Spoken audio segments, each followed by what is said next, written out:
top. Rappers wanna take my spot, my nigga. I'm just really hot. Hell in heaven taught me not. Poppin' shit, Holy Ghost and rock. She spit, I spit, then I just pop. She said she wanna lick the top. Rappers wanna take my spot. A nigga said she wanna lick the top. Rappers wanna take my spot, my nigga. I'm just really hot. Hell in heaven taught me not.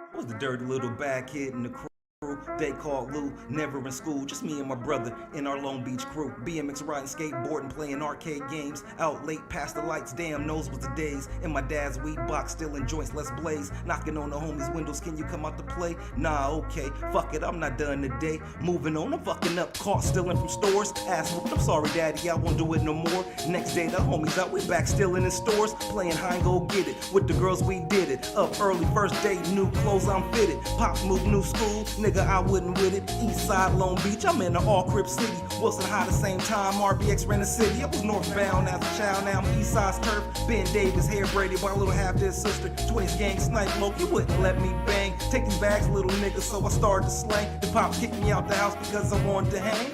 Damn, it's kinda funny, I really miss those days. Summertime up in Cali, every day was a blaze. Smoking them Philly blunts, look how the days have changed. Damn, it's kinda funny, I really miss those days. Summertime up in Cali, every day was a blaze. Smoking them Philly blunts, look how the days have changed. Damn, it's kinda funny, I really miss those days. Summertime up in Cali, every day was a blaze. Smoking them Philly blunts, look how the days have changed. Damn, it's kinda funny, I really miss those days. Summertime up in Cali, every day was a blaze. Smoking them Philly blunts. Fucking bitches, wild teen, damn the raw dog king. Met a queen in IE and then I had my first seed. Daddy Dearest hit me hard, I wasn't ready to be.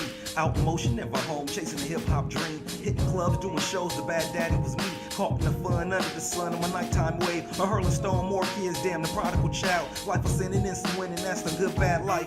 Damn, it's kinda funny, really miss those days. Summertime up in Cali, every day was a blaze. Smoking on Philly blunts, look how the days would change. Damn, it's kinda funny, I really miss those days. Summertime up in Cali, every day was a blaze. Smoking on Philly blunts, look how the days have changed. Damn, it's kinda funny, I really miss those days. Summertime up in Cali, every day was a blaze. Smoking on Philly blunts, look how the days have changed. Damn, it's kinda funny, I really miss those days. Summertime up in Cali, every day was a blaze. Smoking on Philly blunts, look how the days have changed.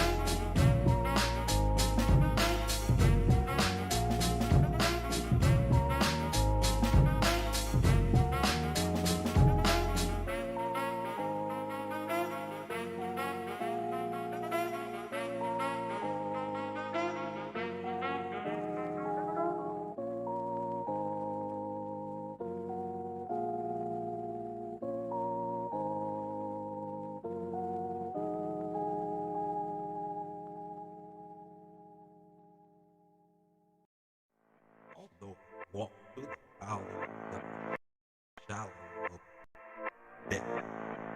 I am a child of the night.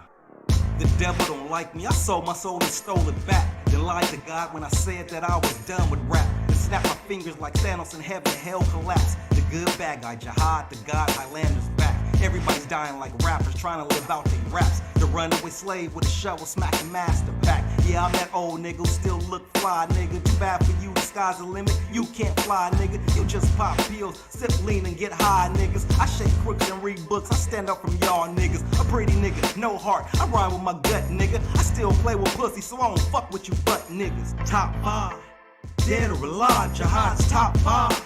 Dead or alive, jihad's top 5. Dead or alive, the one jihad, the God, MCs arrive, jihad's top 5. Dead or alive, jihad is top 5. Dead or alive, jihad is top 5. Dead or alive, the one jihad, the God, MCs arrive, jihad's top 5. Dead or alive, jihad is top 5. Dead or alive, jihad is top 5. Dead or alive, the one jihad, the God, MCs arrive. I still poke out eyeballs and headbutt niggas. Hawk a loogie and hope it lands on Jesus, nigga. Baptizing none, I'm just having some fun, nigga. Twist your mind with this rhyme with this 9, nigga. A legend in these times, just never learned how to dance, niggas. My poker face is out of control, we fold, nigga. I've been a little nigga my whole life, that's old, nigga. I'm not a stable rapper, you should know that, nigga. Hated by many, social love to a few, niggas. Jihad's the illest, from the scrimmage to the goal, nigga. So no reply till I D-I-E, nigga. It's G-O-A-T, Jihad's alive, nigga. Jihad's top 5. Dead or alive, Jihad's top 5. Dead or alive, the one Jihad, the God MC's arrived, Jihad's top 5. Dead or alive, Jihad's top 5. Dead or alive, Jihad's top 5. Dead or alive, the one Jihad, the God MC's arrived, Jihad's top 5.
Pass it to me afterwards.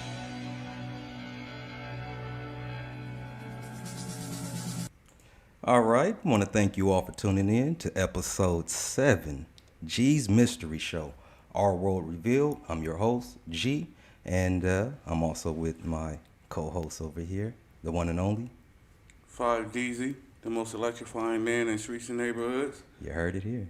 What it do? Hey man, I'm all right. How was your weekend? Or no, it's not the weekend. Yeah, how about how was your week? Not too bad. You know, slow, but the weekend is finally here. Thank God it's Friday.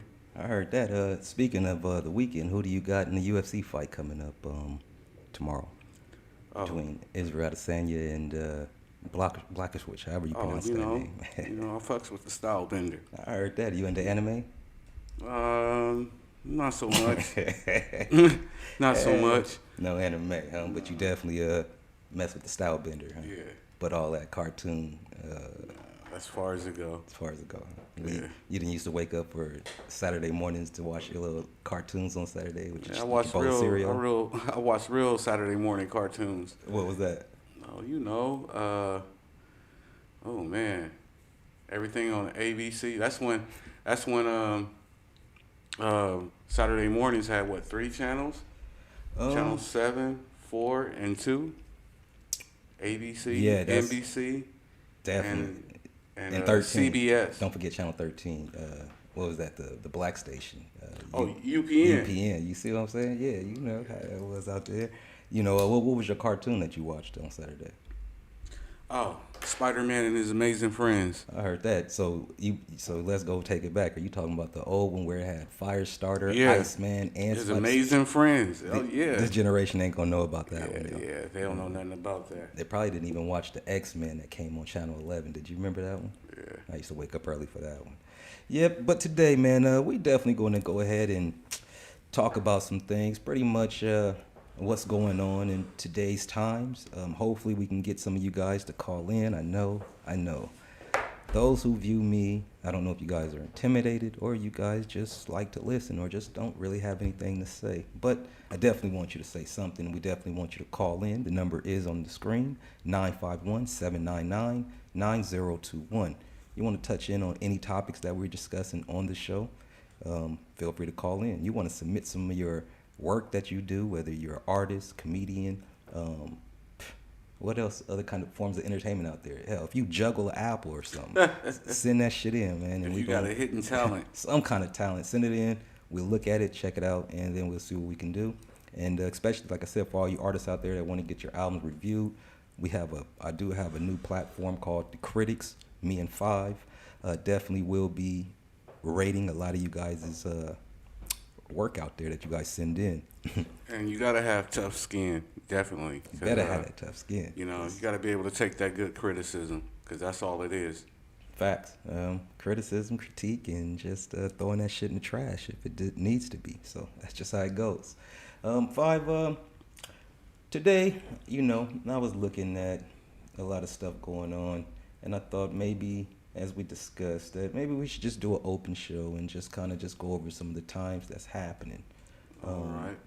in the world. Just hopefully somebody catch a topic and the audience out there wants to tune in and help out with the conversation.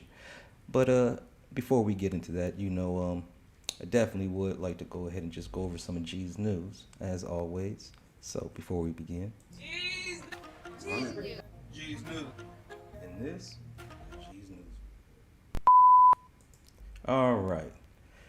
Let me hit this if you don't mind there. I hope all you guys got your medicine and your protein drinks. That is, your Hennessy, your Tanqueray, and whatever else is out there that you're sipping on, Grey Goose. And get ready to relax, because I'm relaxing. Five, you relax? I'm good. I heard that. And so since you're good, how about we get into this G's news? Up first, we have Elon Musk.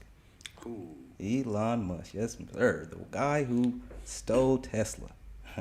Anyhow, Elon Musk is still confident that SpaceX will land humans on Mars by 2026, also claiming it can be achieved in 6 years from now. Yeah. I think he gonna be able to pull it off. You think he's going to be able to pull that off? Yeah. Okay, let's see here. But you know what? A science journal list by the name of Shannon Sterone, this lady right here on the screen, she says Elon Musk is absolutely out into space, saying he is totally out of his fucking mind when it comes to the unrealistic colonization of Mars. Well, you got to think out the box, but he ain't that far out of his mind, because they got the technology, they got the drive and the will to make it happen. And more importantly, motherfucker got the money, man. He definitely got the money, but when you say it's possible, the technology, how can we confirm that they got the technology to go to Mars, let alone colonize a planet that they can't even colonize under the sea? And we live here on Earth. So how are they colonizing Mars? Well, about a week and a half ago, they had a rover actually land on Mars. And it was only the second attempt. The first time, it was a no-go. And within what, 5-6 years, they were able to recalculate the mishaps and made it happen. That I kind of find far-fetched, although anything's possible. And we actually have some of that topic in the news later on. But as far as the landing on rover, you are aware that the United States of Emirates, they also went. China also say that they landed on Mars. The only person that ain't on Mars yet is Russia, and they were the first into space. what's going on? I mean, the pictures. Did you see any of the pictures that they send back? You believe those pictures? Yeah, I saw some of that. That shit look like Sedona. So then I mean, so if see there you go. So if it looks like Sedona out here in Arizona, it's a planet. A red terrain planet. That's all it looked, and So- it had what I perceived to be mountains in the background, and because I watched it for about 2 hours. So that's too long for me to watch them just like With you no said. sound, 'cause With- you know they're not going to play any sound because they don't want you to hear kids in the background. They don't want you to hear a person asking, can he loan me $5? You know, that type of shit is going on. And so they're going to always mute it and make it seem believable the best way that they can. No sound, nobody's around, you know, and so it definitely appears to be some kind of hoax. But at the end of the day, who knows if they're up there, if they're not. That's a whole nother conversation. That's an expensive ass hoax. It's definitely an expensive ass belief system as far as the movies that we watch and as far as NASA and all of these high tech space programs show us. Like they're constantly sending rockets, but where are these rockets going? You mean the rockets They send rockets up, but where are these rockets going? Because I've actually seen the rocket and it didn't look like it was going up, and I actually have it on film. I might upload it one day on the next show and just show you guys and it appeared that it was getting ready to go into the water. It was hovering over the Pacific. It was flying so fast, and I was traveling with it. It's actually on my Instagram on G's News, and it was flying so fast, but it was like it was separated with three things, almost looked like something extraterrestrial, but it was flying over the water so fast, and it was coming at an angle to where it appeared that it was getting ready to do a rainbow. Into the water. Dived off Like it went high at first, and then it started to decline until it's reached a certain That's where area. a lot of shit lands in the ocean. That's a fact. So that just means to confirm that most of this stuff is not going into space and just flying right into the ocean at the end of the day, from the Atlantic That depends on to what the type Pacific. of rocket it is also, because if you got a rocket that's taking a satellite up to the space station or something, do you believe the space station is up there? Well, I don't debate the space station because the space station is not in space. It's in Earth's lower orbit. So it has not actually left Earth at all. It's just It's still high as fuck Oh, up it's there. it's definitely high. I give it. I mean, shit. It's all the same to me. No, I heard that, but just to a person that just definitely breaks it down and dissects it and just, you know what I mean, is a skeptic on a lot of things and just, you know, into solving the mysteries. I don't know. That's a mystery up there, man. What about the spacewalks? Do you believe that they're out there walking in space and shit? They never turn the camera around to show them. They only show just the little section. Well, no, they actually show them. I've seen them. I've seen them show them, but they Yeah. don't show their full surrounding. Yeah. So it's almost as if Well, it's a screen. I didn't see a few clips of their full surroundings. Matter of fact, there was just a spacewalk about a month ago, I believe, and it was history where a woman did it for the first time. Yeah, so a woman for the first time is in space, lying about space. No, doing a spacewalk. Women been in outer space, Well, allegedly. they've been in Earth's lower orbit for a long time. But when we talk about space, we're talking about disconnecting from the planet and now going to that black unknown vacuum that when hurling comets get lost in space and debris, I mean, but yet somehow man has defied the odds and been able to come back from the black unknown void. That part we're going to have to dive into a little bit more. All right, what's next? Let's see here. What's next? This is again more up your alley right here. The NFL. You know who that lady is on the screen? Ooh, oh no, That lady right there is the NFL's first black lady, now part of the officiating crew. Her name is Maya Shaka. Well, sun must be out because she look hella light. You- Okay, she red bone. Oh yeah, and so they definitely let a red bone, which you always call red bone, I call dark bone, red bone after your words. Definitely let a sister into the league to go ahead and do her refereeing thing. As you can see there on the screen, it doesn't look like the players is disputing it at all. Matter of fact, might be a little bit distracted on the sidelines. It appears to be. What do you feel? You okay with a woman coaching a rough game of football? That's what's up. I mean, you know, To each his own. It- Yeah, no problem. Is she qualified to do it? Yeah. You know, as long as she don't throw so many flags on my damn Raiders this coming up season, you know what I'm saying? I ain't gonna have a problem with her. I heard that.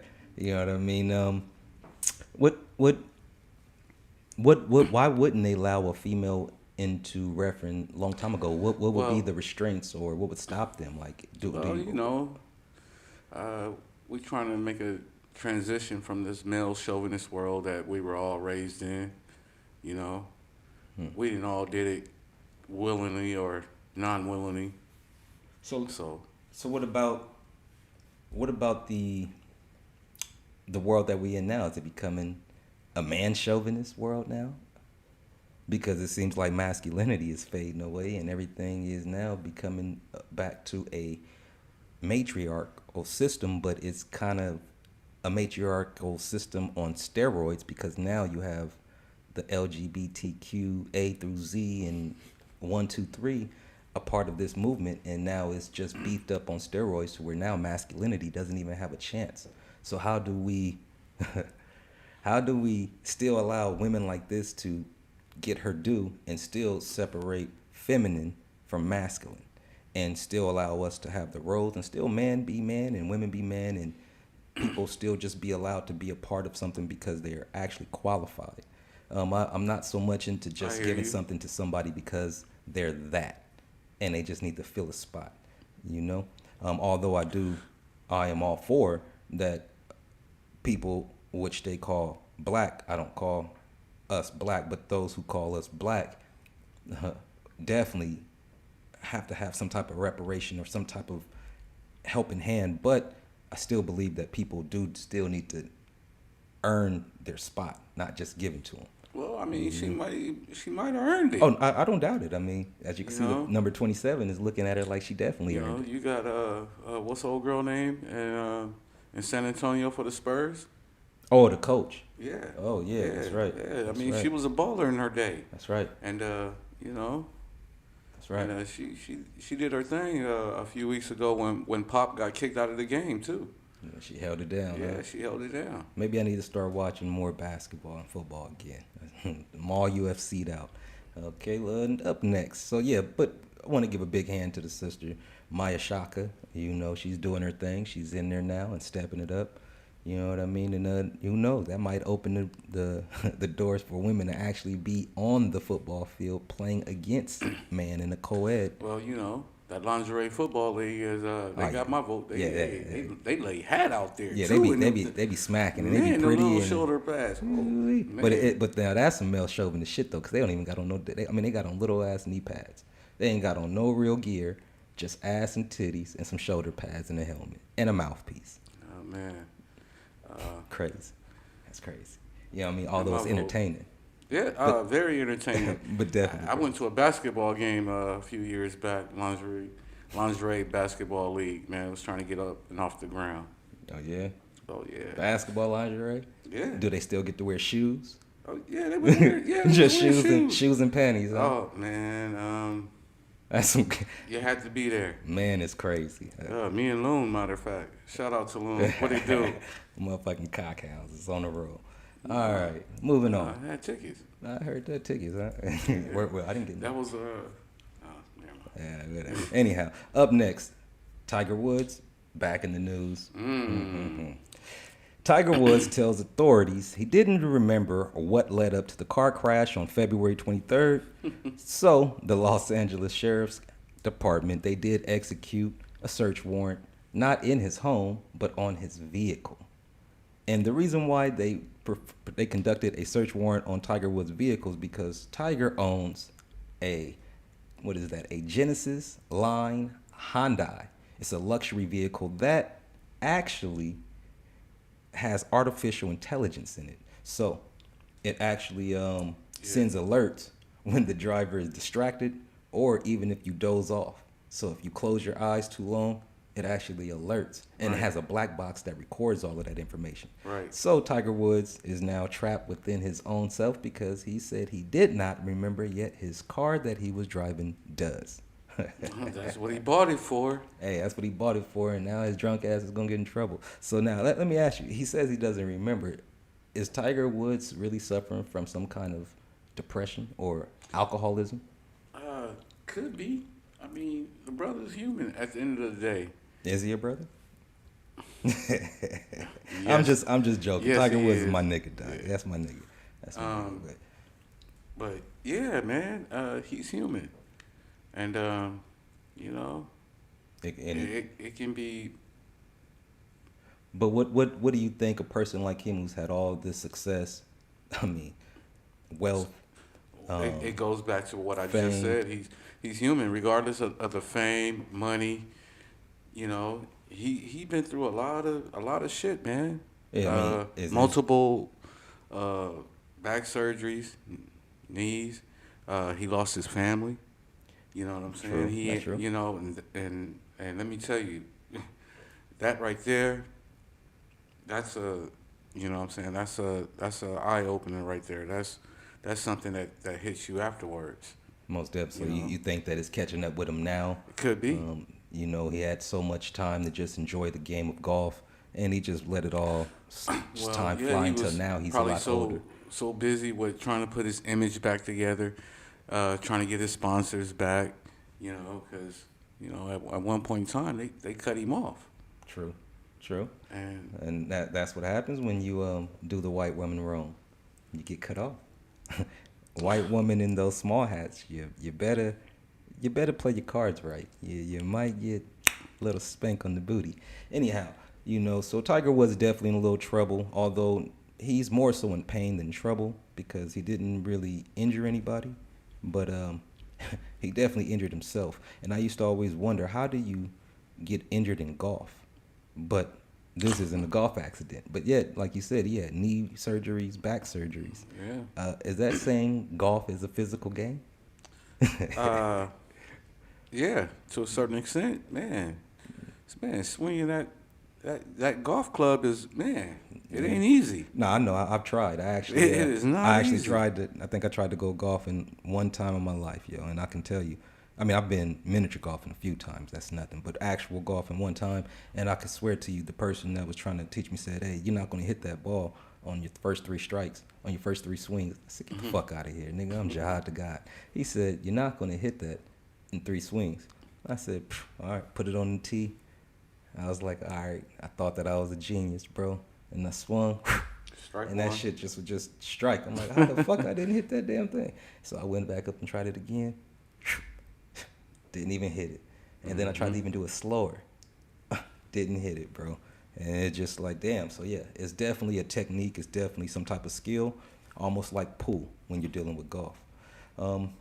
That's all for G's News. Anybody out there that wants to call in, touch on the subjects, the number's on the screen, 951-799-9021.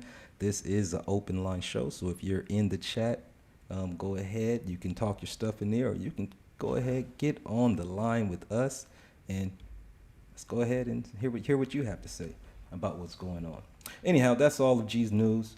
We're actually into the actual show topic, which is random shit that happened within the week. So, 5, let me ask you. You know what? Even before I ask you that, how about we go into what I always do? Let's talk about it. So, we're 3 months into 2021, and we've already seen the passings of Cicely Tyson, Larry King, and Rush Limbaugh. We have also witnessed a political upset involving former President Donald Trump and now current President Joe Biden. Along with the change of power, a woman by the name of Kamala Harris has become the second so-called black person to sit in the office and is now the first black woman to become vice president. Despite the Trump loss from office, the former president has become the newest Teflon Don, yes, winning 2 impeachment trials, which earned him a goading statue from China made in his honor. We will, or they say, we have witnessed 3 countries land on the red planet this year. From China, the Arab Emirates, and of course, NASA, the godfather of the space. Yet, the talk for reparations has slowed down, not to mention the collapse of the dollar appears to finally have come, which means, is cryptocurrency and the RFID chip. Now in fruition to becoming the active world commerce money system. Especially now, 5G frequency is online. Let's talk about it. Let's talk about it. So far. So, like I said in the beginning, a few of our public figures and actors, or those that we may have watched growing up, have fallen, transitioned on to the unknowns. Let me ask you, and not wishing death on anybody, but is there anybody out there that you see maybe on the go, or you're wondering, or how are they still alive, or who's next? Because we do know that, or I won't say we know, but we do observe that most of the time when these people of interest or in the public, they always transition. They transition in threes. I knew you were gonna say that. Yeah, they do. And see who's We had Cicely Tyson, we had Rush Limbaugh, we had Larry King. Who else do we have go out there? In 2021 already? Yeah, already in 2021. We had a few rappers. I can't remember their names. Yeah, it's been a few.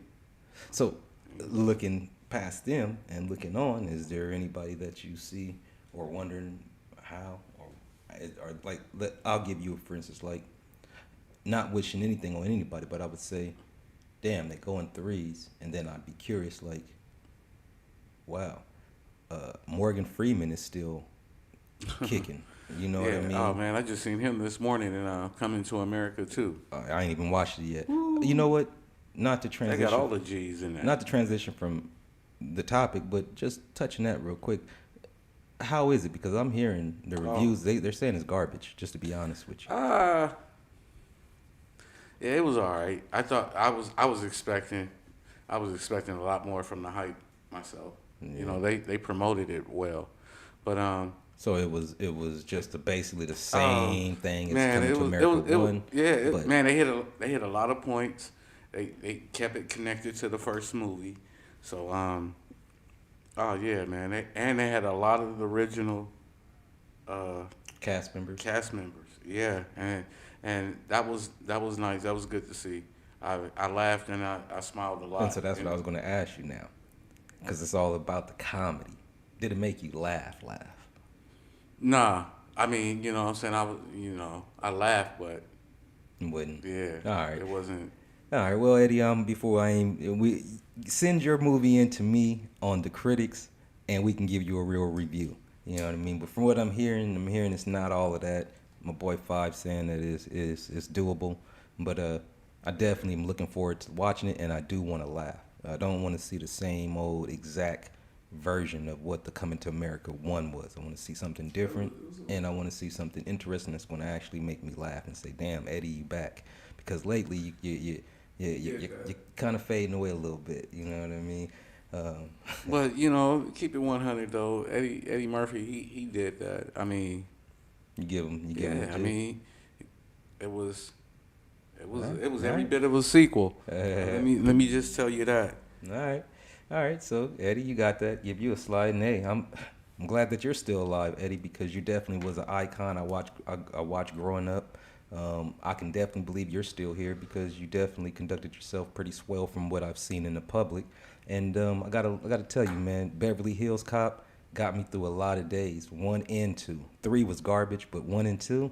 Man, the motherfuckers definitely got me over the hump, and as well as the Golden Child. When I was a kid, I must have watched that shit probably 3 times a day, no lie. You didn't like Wally's World? Man, That was 3. if you don't cut that shit out, yeah, well, that shit was cheesy, dog. That was like a that was the cheesiest version of all of those I movies, thought that man. was a black Disneyland. Oh, you know man, what I'm I saying? don't That's know. how I looked at it when I was growing up. Yeah, that was crazy. That just didn't make no sense. But yeah, I'm glad he's still alive. But like I was saying, like you look at Morgan Freeman, he's still here. Sean Connery, he passed last year. It's just a lot that is out here. I mean, is there any, actors out there smoking? I can't believe Donald Trump is still alive. I mean, shit, with all the shit he tried to pull off and get away with. I can see. I I mean, I think but Donald Trump just don't give a fuck, and so he's gonna stay. but that's why he's still alive. You know what I'm because he don't give a saying? fuck. Yeah, you know, you can pay off the hitters. And he got some hitters, trust me. Yeah, he You got know some what I'm hitters. saying? So let's see here. Is before we move on with that, there's no smoker actors or people that's on drugs that you see expiring or maybe even uh, turning their lives around, or just somebody uh, who let's go ahead and say that we can look back on and say, you know what, this person stood out, because it doesn't even have to be about them transitioning on, because when you put that on a spirit on that person, that spirit can actually be worn by that person. Sometimes that person may not want to wear that spirit, so let's not put that on them. So we're going to go ahead and revert that type of energy and take it to what public figure out here do you want to see make a comeback or put something out here to get rolling again? Because in the news, which I was going to talk about, is that they say that New York and LA, or New York and California, is getting ready to open back up the theaters. And so since the theaters are Yeah. coming back open, They opened up a few of them in New York. yeah, Yeah, and I in seen Frisco that too, today. San Francisco as well. So let me ask you, do you feel did you miss the theaters? A little bit, but you know what I'm saying, with technology and the way things are now, and shit, the theater come to you. Yes. So it's almost like, is it even worth it going back to the movie theater? I mean, has people become too No. 2021 sitting at home doing everything? It's from not worth home? it for me. I mean, you know what I'm saying? I got the projection screen. You know what I'm saying? My when movies debut, they come straight to my house. So I'm good. Like Wonder Woman.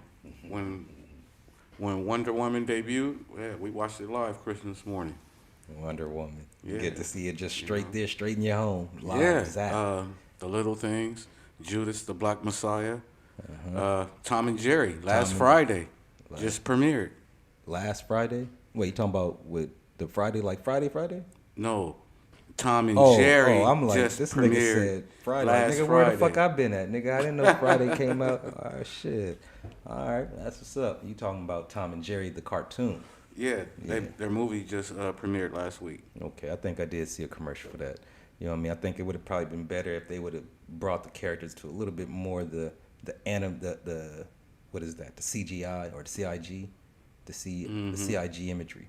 You know what I mean? To where they're just CGI. I said CIG. CGI. The CGI imagery, to where it's a little bit more animated. You know, bring it up to date to the 2000s. You know what I mean? But it is what it Yeah, is. it has that Who Framed Roger Rabbit look to it. That was my shit back in the day. You know what I mean? And I used to go in the room and think about a little lady with a red dress. Huh? Now the Tom and Jerry actually had us laughing. Oh, so you seen it already? Yeah, I said it premiered. For me, it's Oh, not nigga, going I thought it's you not was talking worth- about the It's not worth the going commercials and the fucking No, promotion of it all. You saying you no. actually seen the movie? Yeah, like I said, for me, it's not worth going back to the movie theaters because everything comes to the house now. Got you. Okay, I mean that makes sense. I mean, who needs to go out anymore? I mean, most of shopping is done now online, straight delivered to your home. Amazon is making the killing, and everybody else in that type of business in home now is where it's at. It's almost like it is almost the future. You remember the movie Back to the Future? Oh yeah, that's my shit. You remember when he came back to the actual future and they was in the home, everything was in the home, just touch this, talked at the screens and part everything. two. Part two. You know what I mean? And everything's just right there. Everything's in the home. You don't even have to even really go out anymore. You know, and that's where we're transitioning to, except we don't have the flying cars. And let me give you a little bit of information. They were actually showing flat screen TVs back then too. Yeah, not just that. If you go look at Star Trek, they show flat screen TVs on the old Star Trek before it was even thought of. Well, it wasn't thought of. It was thought of because it was already out. But the old Star Trek, I'm talking about the black and white Star Trek, and then transitioned on to the color Star Trek. They actually had flat screens. They actually had cell phones. They used to pop. They actually had watches. Even I remember the old Dick Tracy movie. Had the talking watch, and the next thing you know, Apple and Android come out with watches you talking and all that other shit. But they already had that back in those days. I mean, so the thought process was definitely deep. Speaking of that, I mean, what what what what technology that you were when you were a kid that you thought, hey, it'll be out maybe when I'm older. That's not out now that you're old. Oh, oh man, that's easy. The Jetsons, Yeah. man. You know, flying cars everywhere. Yeah, I thought that we would have had them by now. Flying car. What about the hoverboards, bro? The flying skateboards. Man, and you know what? I actually had one in my hand. A and flying couldn't- hoverboard. Well, it was supposed to be it was a hoverboard. It looked like a hoverboard, exactly. But I couldn't find out how to work that shit. I never even. I still to this day never even rode one of the little hoverboards that all the Okay. kids was riding yeah, on my 5 kids years had- ago. Yeah, my kids had one, a few of them. I'll bust my ass. I don't even think that. Yeah, I couldn't do it. Yeah, I couldn't do it either. But yeah, so yeah. Let me ask you this. Oh, and we still got Tiger off there. Let's get his trying to cast off the screen. Let me ask you this. Did you vote last year? Yeah, You did vote. yeah, I vote every year. Oh, you vote every year? Yeah, I vote every year since '92. No shit. Yeah. So you actually with the times then. That's what's up. Yeah, A gangster that votes. my I'm with opinion that. matters. I heard that. Yeah, because if you don't vote, that's one of the rare times where your opinion really don't mean shit. No, hey, y'all better listen out here, man. Y'all think all that thugging and running around and not having sense makes sense. It doesn't. You can still be in the streets somewhat and still have a brain. You hearing it over here. My man voting. Yeah, I'm a big advocate of that. Yeah, my man's is voting. I mean, no matter which side of the fence you lay on, and you know what I'm saying, or whatever your beliefs beliefs are, you know what I'm saying, cast your vote. I even got Rochelle to vote for the first time in her life. Now, I'm a nosy motherfucker, so I'm going to have to ask you, who'd you vote for? In this election? Yes, sir. Oh, yeah, Joe Biden and Kamala Harris. So you voted for Joe Biden and Kamala Harris. Yeah, but that wasn't my initial person I wanted to win. Who'd you want? I wanted either Bernie Sanders or oh man, wow, I can't believe her name is on the tip of my tongue and I can't think of her name right now. But yeah, Joe Biden wasn't my first. I think I know you're talking about the white lady with glasses, right? Yeah. Yeah, I can't remember her name. And I don't want to leave her off as just the white lady with glasses, but I just don't know your name. If I knew your name, I would give you some kind of figure or endowment. But you know what I'm talking about. But yeah, besides that, so you voted for Joe Biden, Kamala Harris. Yeah. Let me ask you, did Kamala Harris being so-called black have anything to do with you voting for her? No. Not at all? No. Didn't make not an issue, nothing? No. Not at all. I thought she was when she was running, she hit a few points, but no. When Biden picked her, I was like, okay, that's a good pick, But no, her race didn't have nothing to do with it. Let me ask you, what do you think about Biden himself?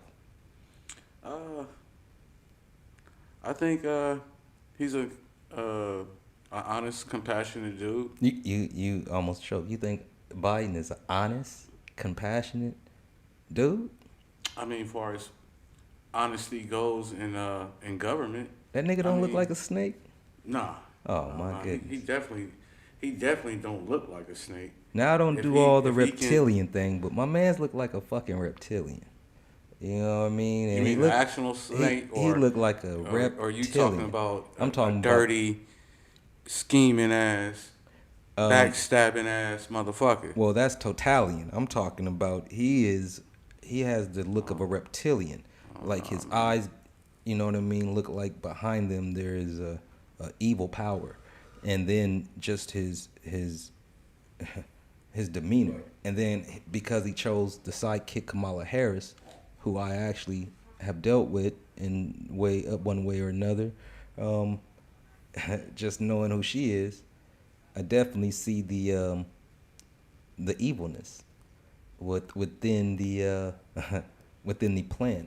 Enlighten me. Well, first of all, I would like you and say, allegedly, based on my take, Kamala Harris is not a so-called black woman. She's an Indian woman, first off. Second of all, Joe Biden has been on record and has clips of him already all over the world of him basically showing his distaste for the so-called African race. Um, yeah, he's been in ads back in his youth of doing a lot of stuff showing that he really wasn't fucking with the African American, so-called black, in the States. Not to mention, Kamala Harris was the district attorney for San Francisco. Yeah. And she's the one that shut down, had a few colleges shut down. Not to mention, she incarcerated more than enough of what you call so-called black men, and went hard on them. No justice, But that was no her- peace. Well, that was her job. You're right? absolutely right. That is her job. So that's why I say to you, and her and job. They made the decision to put them in those situations, right? Yes and no.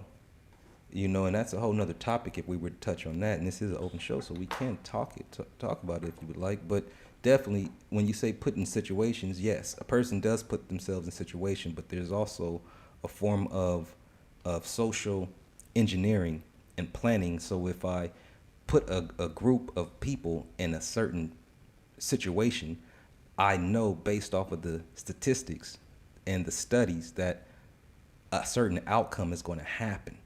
And so, yeah, the people are going to do things themselves, but the situation on why they're doing it, the cause and effect of why it's happening, is on a higher scale. And that's where you have to come into play when you're dealing with Kamala. Not to mention the alleged stuff that goes on with Joe Biden. I'm not going to touch that here because I know the tube don't play around with certain things, and I'm trying to keep my channel at least another year before I go somewhere else. But you know, it's definitely a lot of things out there on Biden that is kind of crazy, along with Hillary Clinton and Kamala. Like eating I don't. We children don't. and all that I mean. crazy shit? I mean. You believe in that QAnon shit?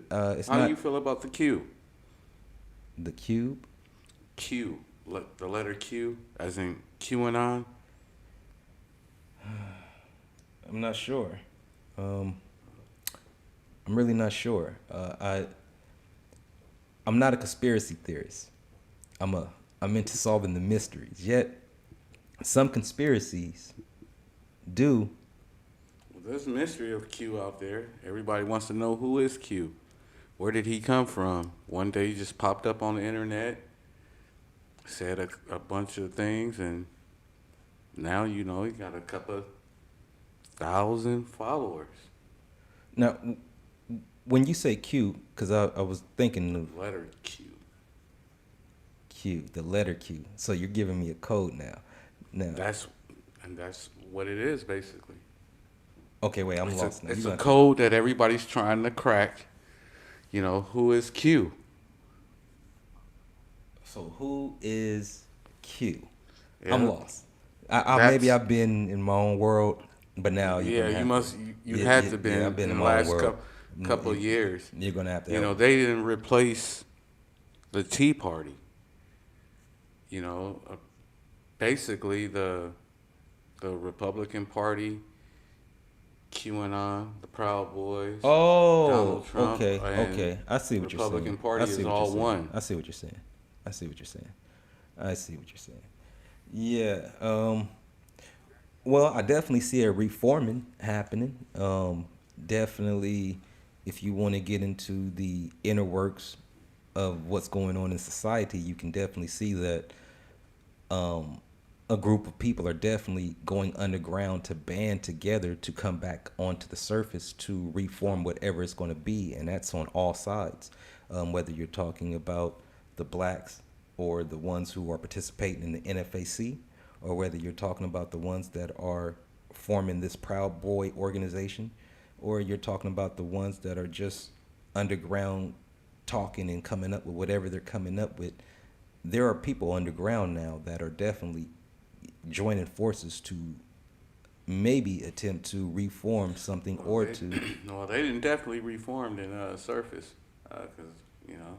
Oh, you talking about the Capitol storming? Oh yeah, well that's just you know, white privilege, doing what white privilege do. At its finest. Because had that been anything close to a group of, let's just give it 5, what you call African or black so-called males and females, doing anything such close to that, not even just walking into the building. If you remember last summer, the National Guard got deployed and called out for peaceful Black Lives Matter. Are you talking about in Oregon? Yeah, I'm talking about in Oregon. I'm talking about in D.C. Man, you know, in Ferguson, every time, you know, they protested peacefully, it got exaggerated and blown out of proportion. And they even using it for an example for what happened to the Capitol. You know, trying to, you know, I guess make excuses for what happened. Mm-hmm. You know, the thing that gets me about these senators, about these Republicans, they not realizing that when that went down, when those people stormed the Capitol, if they would have actually got to the senators, they wasn't going to stop and pick and choose and ask and say, hey, who are you? Are you a Republican or are you a Democrat? Nah. They were going to kill and kidnap all you motherfuckers. Yeah, what happens is that in a mob mentality, you kind of... I've been there. Yeah, you're not doing what the... Yeah, I've been there too. You're going along with it. You're going along with it, and you're not really... I mean, every once in a while, you might snap back into reality. But for the most part, you already got that rush. We all know how it goes. The first one to get bombed on is the first one to get stomped on. First one to get stomped on, rushing the shot that nigga. Yeah. But that's street shit. But in the that's real world it is real. It's definitely just, no. You're absolutely right. You're absolutely levels. Right. It's the same exact thing, but just on a different level. No, you're absolutely right. You're absolutely right, because even in that type of situation, had they touched one senator, the whole mob would have ripped them all apart, because they just would have did what the next is doing. Did you see? And thought about it later. Did you see the still photo of the guy with the zip ties, with the temporary handcuffs? No. He must have had at least about 200 pair of handcuffs. So he was ready to cuff some shit up. Man, come on, man. Yeah, see, they and you know what? That right there, if something like that was to happen, even though there were no other ethnic groups really involved, that right there would have definitely possibly sparked anarchy within the states, because now it would have caused a collapse of control within the government, to where now people would have been losing their minds. You know, one of the excuses that they were using, that it was an Antifa group posing and dressed up as Proud Boys and QAnon and all this other shit. And Antifa's going to be dressed up to be anybody that wants to go out and do some shit in a full covered up mask, going to be blamed as Antifa. So Antifa now has the right to become anybody. They are now the agents, like on the Matrix. They can form into anybody and now become anybody and be anywhere. So anything that's going on can be blamed on Antifa. And I'm not for none of that shit with Antifa or against them. It's almost like it's just a name. It's almost like Kaiser Sose. Does it exist or does it not? Or is it just an excuse to do whatever you want to do and blame it on some unknown organization who nobody's going to ever catch? So, but back to this Donald Trump thing. Let me ask you, do you feel that Kamala Harris and Joe Biden will stay in office the full 8 years? That's kind of tough, because You know, the Republicans are regrouping, and they definitely they playing a different game.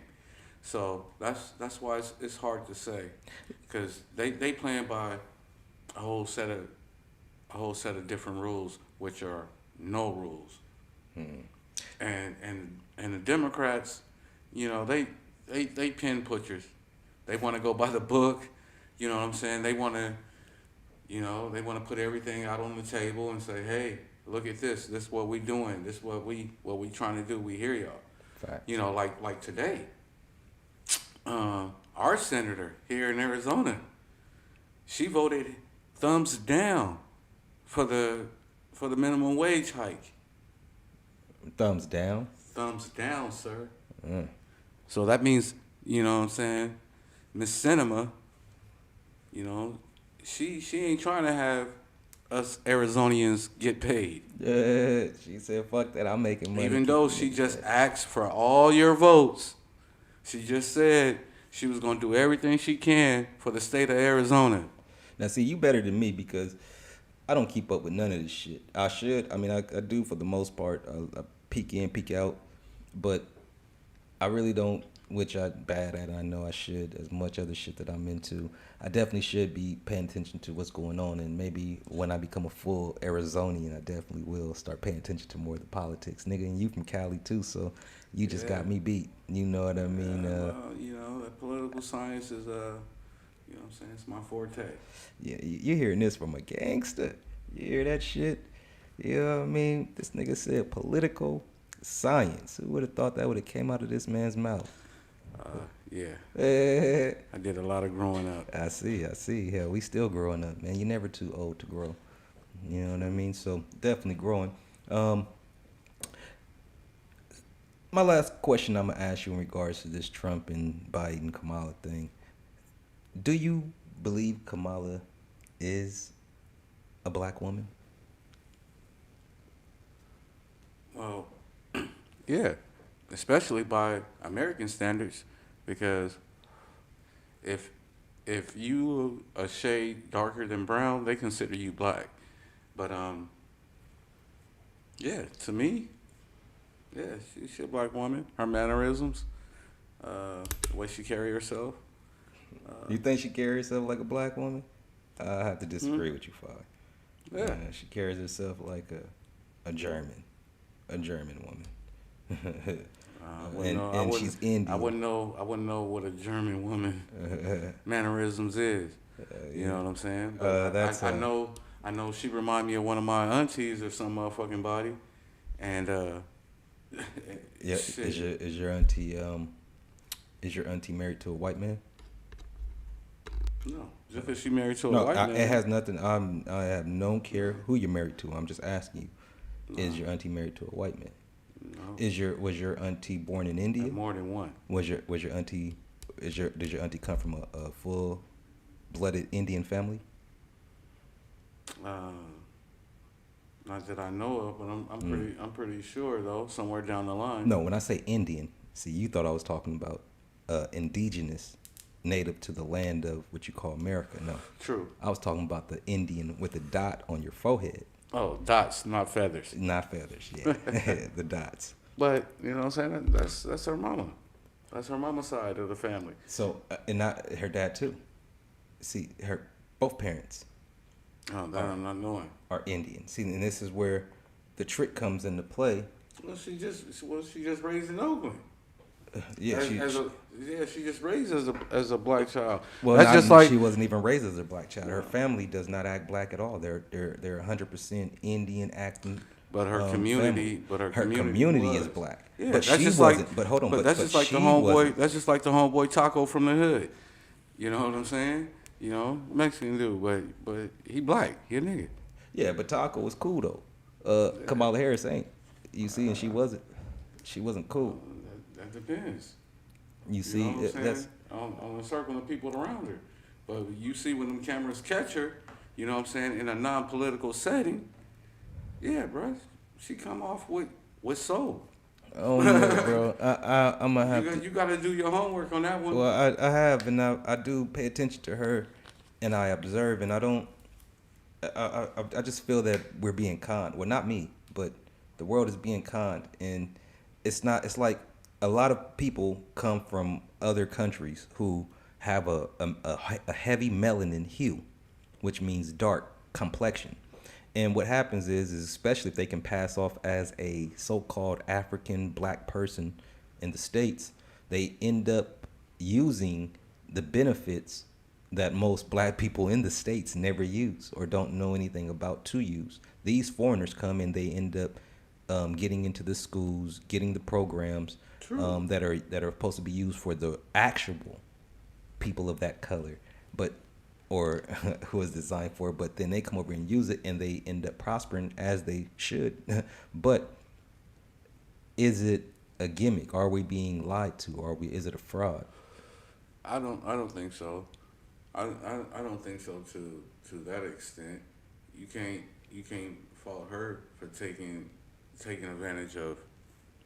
Well, I can fault her for acknowledging that she is a black legitimate woman and being But she is though. But she's not. But she still is Indian with dots, not with feathers. the dots. Yeah, they still are considered black. They're That's not just considered black. Yeah, Now, that's just like just like an African from Africa come over here, he black. Niggas ain't gonna say he African, but until you meet him, the African's gonna tell you I'm not. I know black. that. I just said he's gonna tell until you meet him. You know what I'm saying? From him, he gonna tell you he not black, Facts. which is to him American. Yeah, and so that's where. That's also, the thing, but bro. also, black is a classist to where it's to be considered black is to be considered low class. To be considered white is to be considered high class. True. And so when you get into that Indian culture I was just talking about, you have a certain. What did my boy Chuck D say? Bad guys wear black, good guys wear white. Shit, I don't know. I'm wearing black at a wedding, and I'm wearing black to a funeral, and Must I'm wearing. been a white guy that started all that. Hey, possible, but are they even white? They're not even white. There is no such thing as a white or black person. Never seen a black person. Never seen a white person. Shit. I seen a pink motherfucker, and I seen a dark brown motherfucker. I've never seen a white person. You have? Let me know. Yeah, but you being Well, saying I'm being as tech- in a, as as yeah in the you being color. technical. I have to be because we have to break it down into who we are, and as long as we all unify under black, that's not even you're never going to get anywhere because what are you saying? Of course, your high yellow ass is I'm considered not black. nigga, I'm brown. I'm brown. You brown. You just darker brown, but you're not black. Right. You see what I'm saying? The phone is black. This microphone's black, and so we got to realize that when we take on those qualities, then we're giving ourselves away. We're giving our identity away. But we as black people do what we do. We take it, we turn it, and that's true. we use it. That's true. To the point where They make it where their fun. definition Give it some soul. Yeah, but where their definition is irrelevant. You see what I'm saying? And that goes back to what I was saying about the African. If he come over here and we all chilling and we go outside and the ones roll up on us, they gonna say, hey, oh, we got 4 blacks right here. We got 3 blacks right here. They ain't gonna say, oh, we got 2 blacks and an African. Facts. No, that's facts. But the African is gonna say, I'm not black. I'm not a black male. I'm a Nigerian. I'm a Zulu. I'm a Mandingo. I'm a Twa. I'm a Twi. They're going to say their names of who they are. They're not going to say black because they realize that that's not who they are. They realize that that's just a classification because you have people in Russia that is white as snow, and then you have people in Russia that is still white as snow who they consider to be black. They're actually classified as being black, which means that their lifestyles are at a lower form of living than those that are considered to be white. And that's what I was getting to when it comes to... The pigmentation in your skin is different, too, on that side of the world. But no, the pigmentation is different in all worlds. I mean, and even in all tribes, like you have some light skin, you have some brown skin. And this is what I'm saying, too, when it comes to Kamala Harris. In India, her group of people, I forgot the the actual name of how they call it, but their hierarchy. She's a part of the white side. Well, let me ask you this. And she's a part of the white side, and then they have a lower class form, which is considered the runts, the trash, the dirt, the undesirables that live in India. You ever seen the movie Slum Million Dog? Yeah. Millionaire, what is it called? Slumdog? Slumdog Millionaire. However you pronounce it. Slumdog, Slim Dog. It was Slumdog Millionaire, and you saw how they was living. That's not her people. Her people is the ones who are in the upper class, who doesn't live in those environments. And Well, so they treat those people like niggas. You know, they showed her family back home on the campaign. Yeah, and if you've seen that, Right. then why don't you go ahead and look and see that her family does not support that she's black. She's Indian. They even say, wondering why is she, how is she black? She's Indian. so, and then if you even said her family over there, that goes to show then she's Indian, not Well, of course, to them, black. but where was she born? No, it doesn't matter where you're born. It matters where you're at. Now, Huh? Yeah, it doesn't matter where you're born. I mean, I'll take that back. I mean, yes, if you're born in the States, yes, that's your loan, but you're still who you are. So if, let's just say my dad is from Kenya and I'm born. oh, I got a question out of the chat. Zero wants to know, what do you call an albino? Do you call them black or white? No, a albino is still a melanated person. It's still a person, what you would call so-called black. What has just happened is that they just have a loss of pigmentation, but their features and Of course they black. yeah, so that would still be their classification, but they would be whatever. I mean, because you could have a white albino, you can have a Nigerian albino, you can have an Asian albino, you can have any type of albino that will still be of that nationality or that creed. It doesn't make them somebody else. But you can have a black Japanese too. You can have all black family that had a baby in. You do have black Japanese. Yeah. You're absolutely correct. You do have. Matter of fact, I believe the first people in Japan were of a dark Negroid feature or genome So type. if Kamala Harris was born in Oakland, That still won't mean that makes her an American. That makes her an American. That doesn't make her a nigga. No, it makes her American. That makes her an American. Yes. Yeah, it makes her not Indian though. No, it makes her American, but her parents and her bloodline Yeah. is Indian. Yes. Not Yeah. anything that has to do with Yeah, you. but- Let me ask you this: are you Indian? No, I have Indian blood in me though. We talked about that. You have the Indian with the feather, not the dot, correct? Yeah. Okay. Because of my mother. Because of your mother. Now, if you were born here and you were all Indian, let's just say you were all Indian, you were born in Russia. Oh man. Would you not be Indian anymore? I still have Indian blood, but I'll Exactly. be a Russian. Okay, now yes. So you'll take on the title as a Russian. Right. But you wouldn't be you wouldn't be white like the Russian, though, would you? No, but I'll be just as Russian as that white motherfucker. I'll give you that. Same thing with South Africans. They're just as African as an African. I give you that. But are they a black African?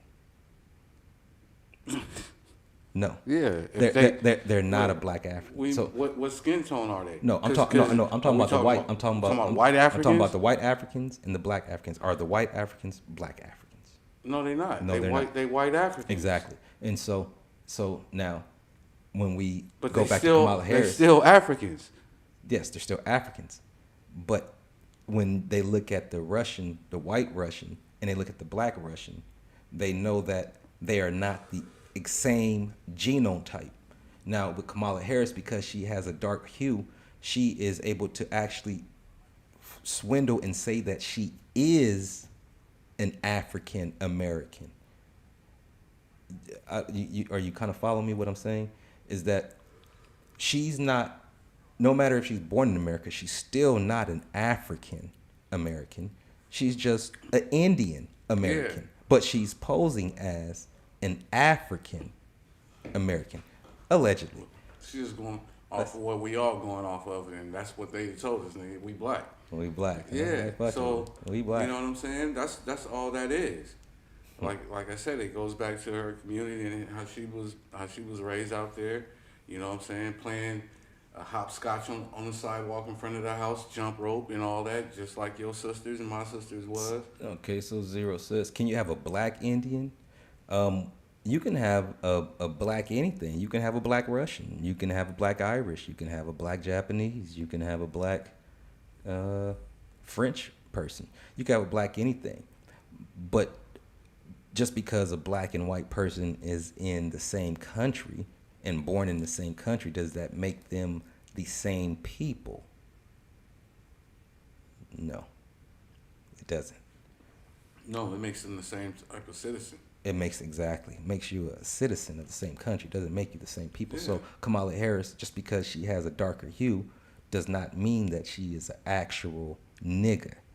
No, it just means that she has a dark hue. She's an Indian, allegedly, who is now residing, who is born in the States, lives in the States, and has benefited as a black woman, living under the disguise as a black woman, but really, truly not. Growing up with a the black trials woman. and tribulations of all niggas of color. I'm not sure about that. Oh yeah, she experienced I'm not sure about that. She experienced her negativity growing up in schools and shit, just like everybody Well, else. she did. experienced getting bashed on because she was Indian, just like when we was in school and the That's Indians had the racism, dots bro. on the head. That's Bro, I don't care. I just said she went through the trials and tribulations that all us niggas did. But I just said that. And you're right. And I'm giving you the Indian version. That But she didn't go under the I don't- nigga version. I would say the same thing, just like right now.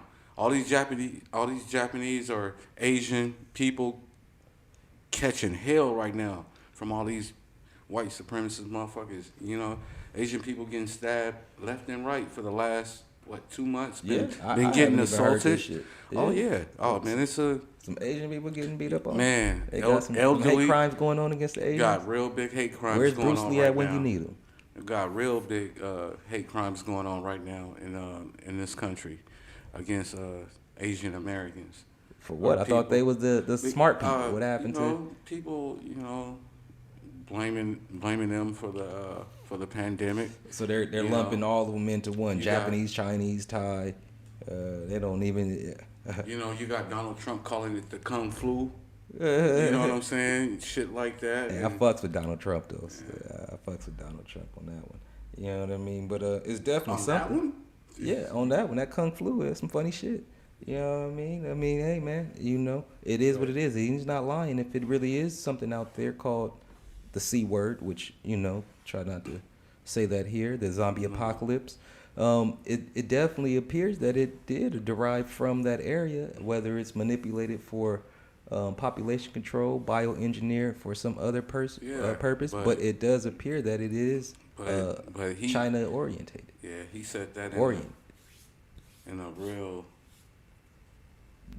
You mean the disrespectful way? Yeah. But he's just Trump. Ain't that what we love about Trump? And speaking about Trump, let me ask you this: Do you think that Trump possibly will run again in 2024? He dropped a hint like he was gonna do it. Keedy, I got you. He says, yeah. okay, that's a good one. And peace to Keedy. And if you guys are in here, you guys need to go ahead and follow Keedy Obiawadu. He is an actual genius, especially when it comes to raw vegan foods, as well as information in regards into whatever subject that has to deal with the motherland. And as well as all subjects dealing with the medical journal sciences around the world, especially when it comes to the C word, which we just got done talking about. Now, I'm going to answer you this, Keedy. Referring to ourselves as the N word, is this a form of self-hate? And I'm going to have to tell you, no. Not at all. And much love to you as well. And he's a part of the UBUNTU. I am because we are, and that's a fact. I am as because we are as well. But I'm going to have to say this to you, though, Keedy, is that I don't believe that saying nigga is a violation to us because we haven't really cracked the code on the N word yet. And for the most part, when a lot of us, because some of us were here already, and then those of us that were taken, we were taken from West Africa and other parts, we have to look at it then and say, well, if they took us from a land that had some of these same qualities in the words Nigeria or Niger, the same things that we discussed when I had you on the show, Kitty. I believe we talked about Niger being a French word. And so all of those countries over there were occupied by Europeans. And so at the time when we were being pulled off, not to mention also the Arabs, but when we were being hurtled off there, who's to say that they were not using the nigger word as the name from where we come from, or where a land from where a lot of the people probably derived from, and they just stuck to the name nigger for all. And so now using the word nigger, they used it, however they chose to, whether it was used in the blissful way or whether it was used, as most of the time and almost 99% of the time, in a disrespectful way, the word nigger. And so us being who we are, those soulful people who took the same slave food, the hog mogs, the pigtails, the pig feet, the skins, and turned it into soul food, we flavored the nigger word and made it nigga, which still shows a representation of who we are as a people, for we have no identity in this America. So when a person says black, that's just as offensive to me as probably the word nigga to one of my elders, such as you, Kitty, because when I'm around you, I try my best not to say the word too much because I do it out of respect. But for the most part, when people say black to me, that's offensive to me because I don't give claim to myself as being black. I'm not black, and so when you're dealing with those type of terms, nigga is an endowment word. Well, go ahead. Well, yeah, and just to iterate on that from a different perspective, you know what I'm saying, the not using the ER is definitely offensive. Well, I But wouldn't even be offensive with the ER, to be honest with you, because well, I mean that's the only way they putting it out there is from a point of view of disrespect. But far as growing up and using the word, you know what I'm saying, as a term of endearment, so to speak, you know what I'm saying. That's all it comes from. No self-hate though, it's just okay. It is what it is. So my beloved brother Kitty says, so the problem arises when we are asked to function on an international basis. I talk to Africans of every status, from ambassadors to ministers, governors, and on a weekly TV program. I would never be allowed to use this word and still be respected as a wise elder. And to be honest with you, Kitty, I actually agree with you. To be honest with you, I mean, it's not for everybody. It's not. Yeah, you're absolutely right. It's not for everybody. And so dealing with the older generation and the elders, you're absolutely right. Their mind frame, their dialect, and their tolerance. Because I never even heard my father say that word. Yeah, I've never heard my dad say that. I don't even think I heard GA or the ER. Yeah, I don't even think my dad don't even say nigga. But being from Jackson, Mississippi, you know what I'm saying, I would see why he wouldn't. But at the same time, when you're dealing with the way things evolve and the way things transition and the way that the word nigga is used, Nigga or Niger, to me, both references has no effect on me.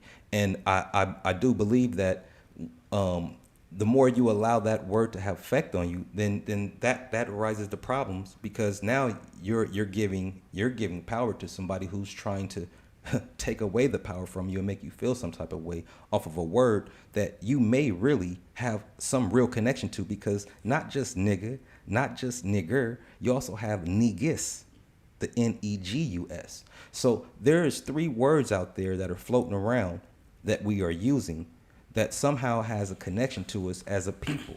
And so, bring you two brothers along on this journey, but he says, I would never be allowed. You're right. And hey, Kitty, I wish I could come on your journey, but I realize that everybody's path is for their paths. But yet we're all going to meet at the end in the same place. And that's I'm that open brick. for it. That's that brick wall called death.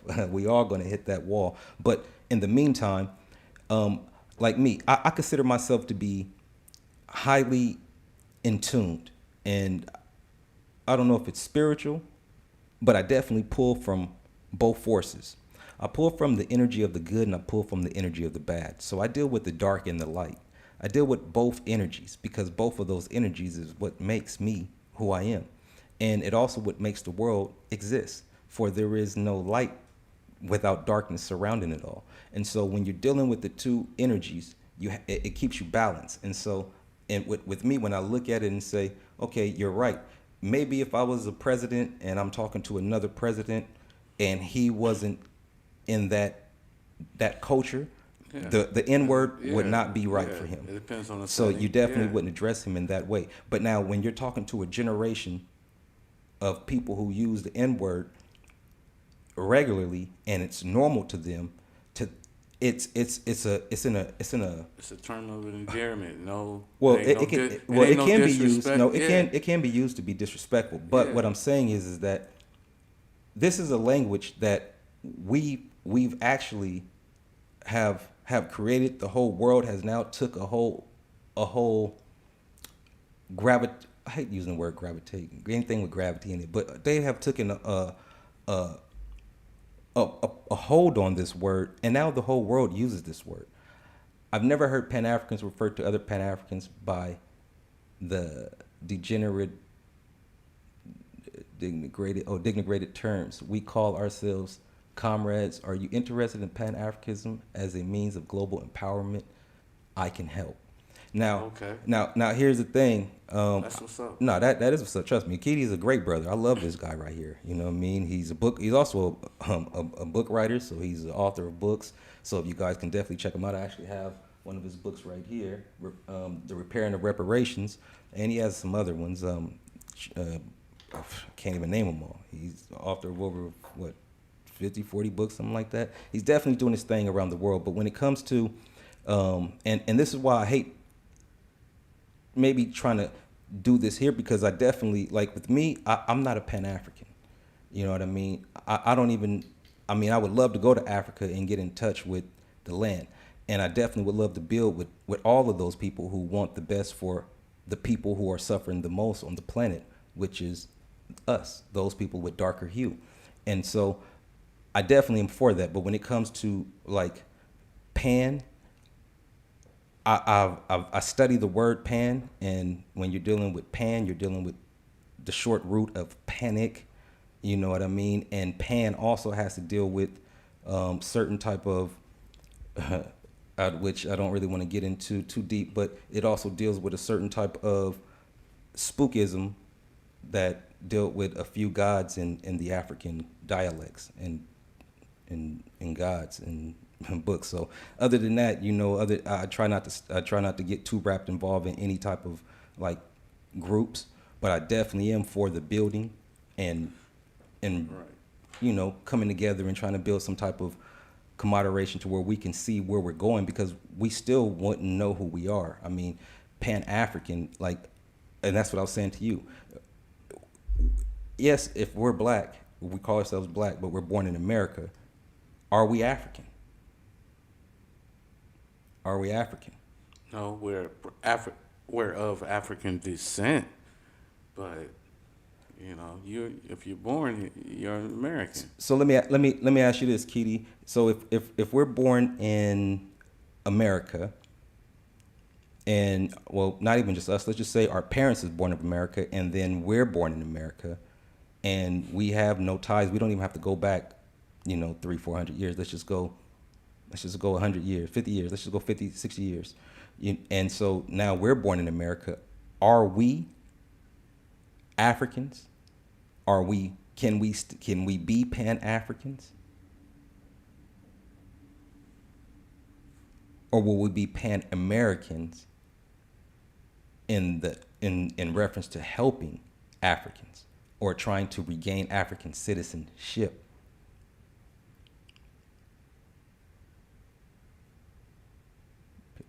Okay, so no matter where you come from, if you are a black man, you are an African.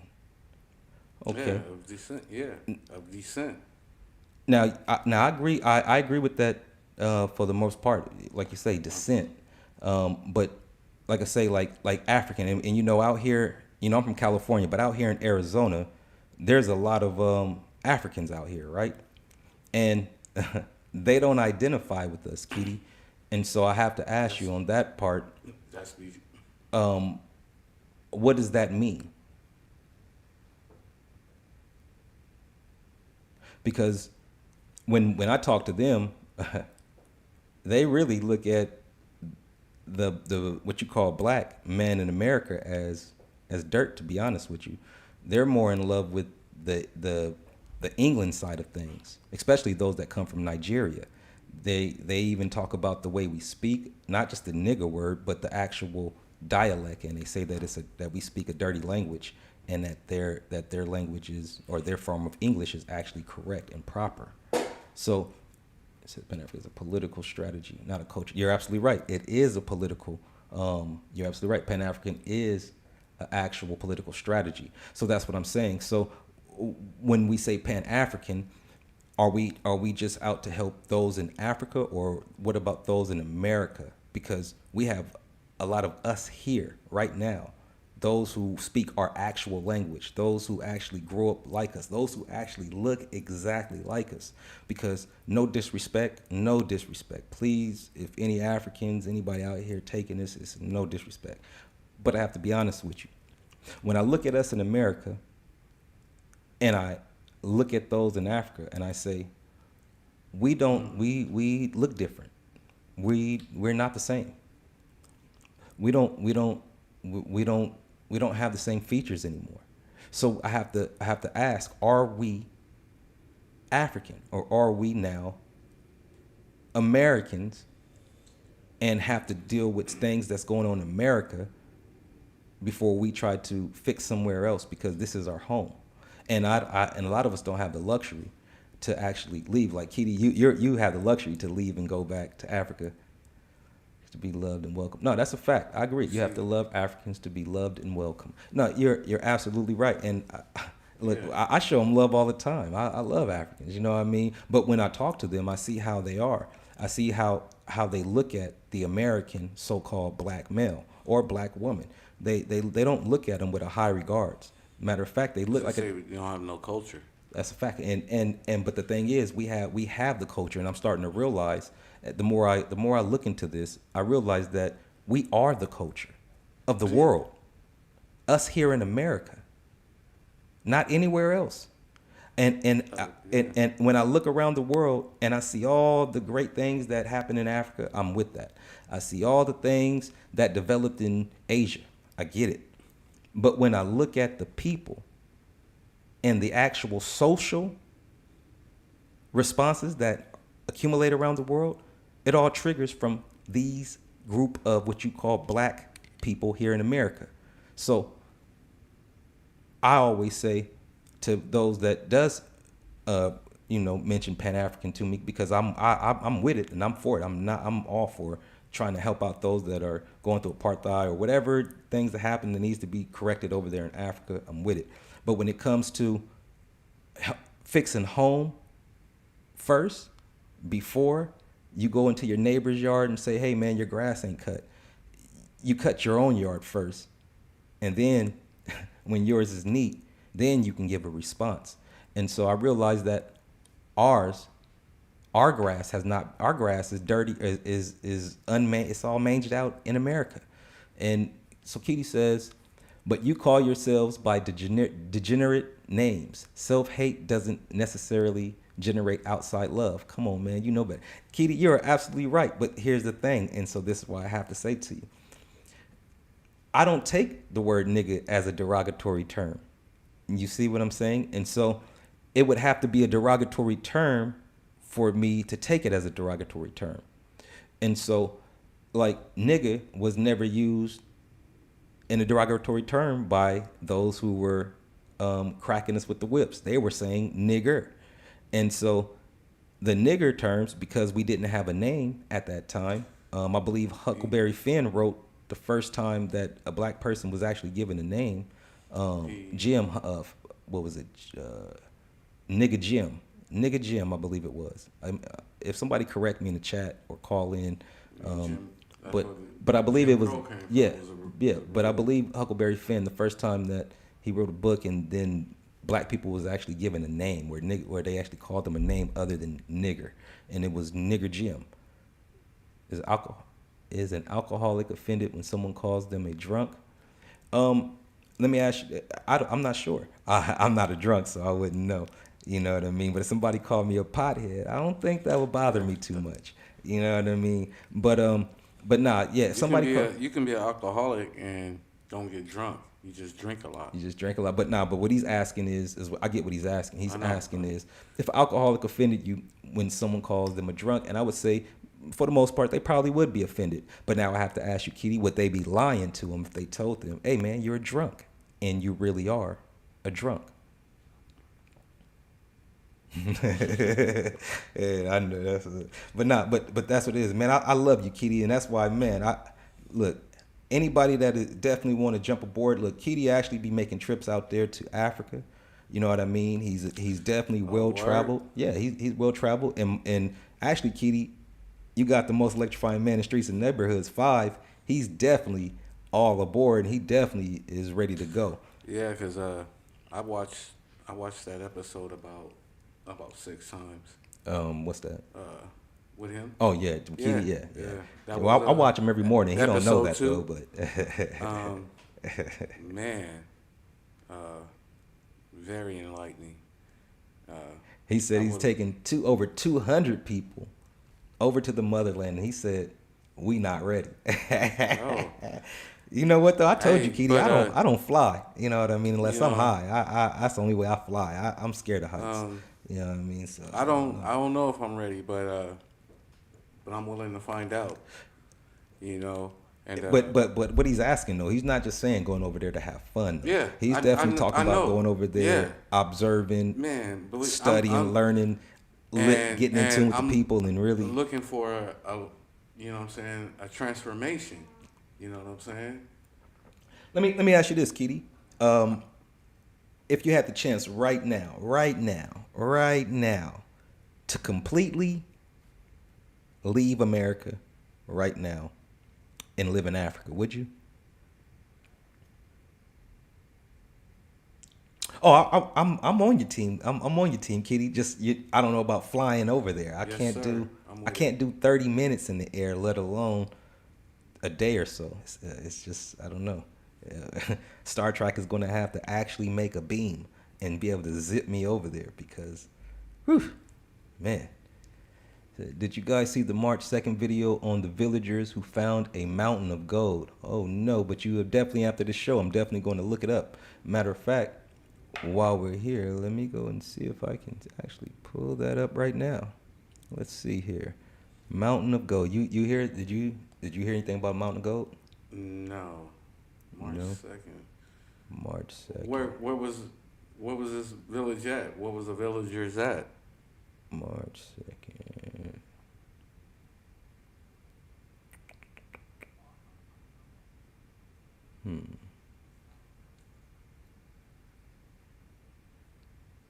Oh wow. You said in Congo. Yeah, I didn't. You said in Congo. Let's see here. Let's see if we can pull that up here. In the Congo, huh?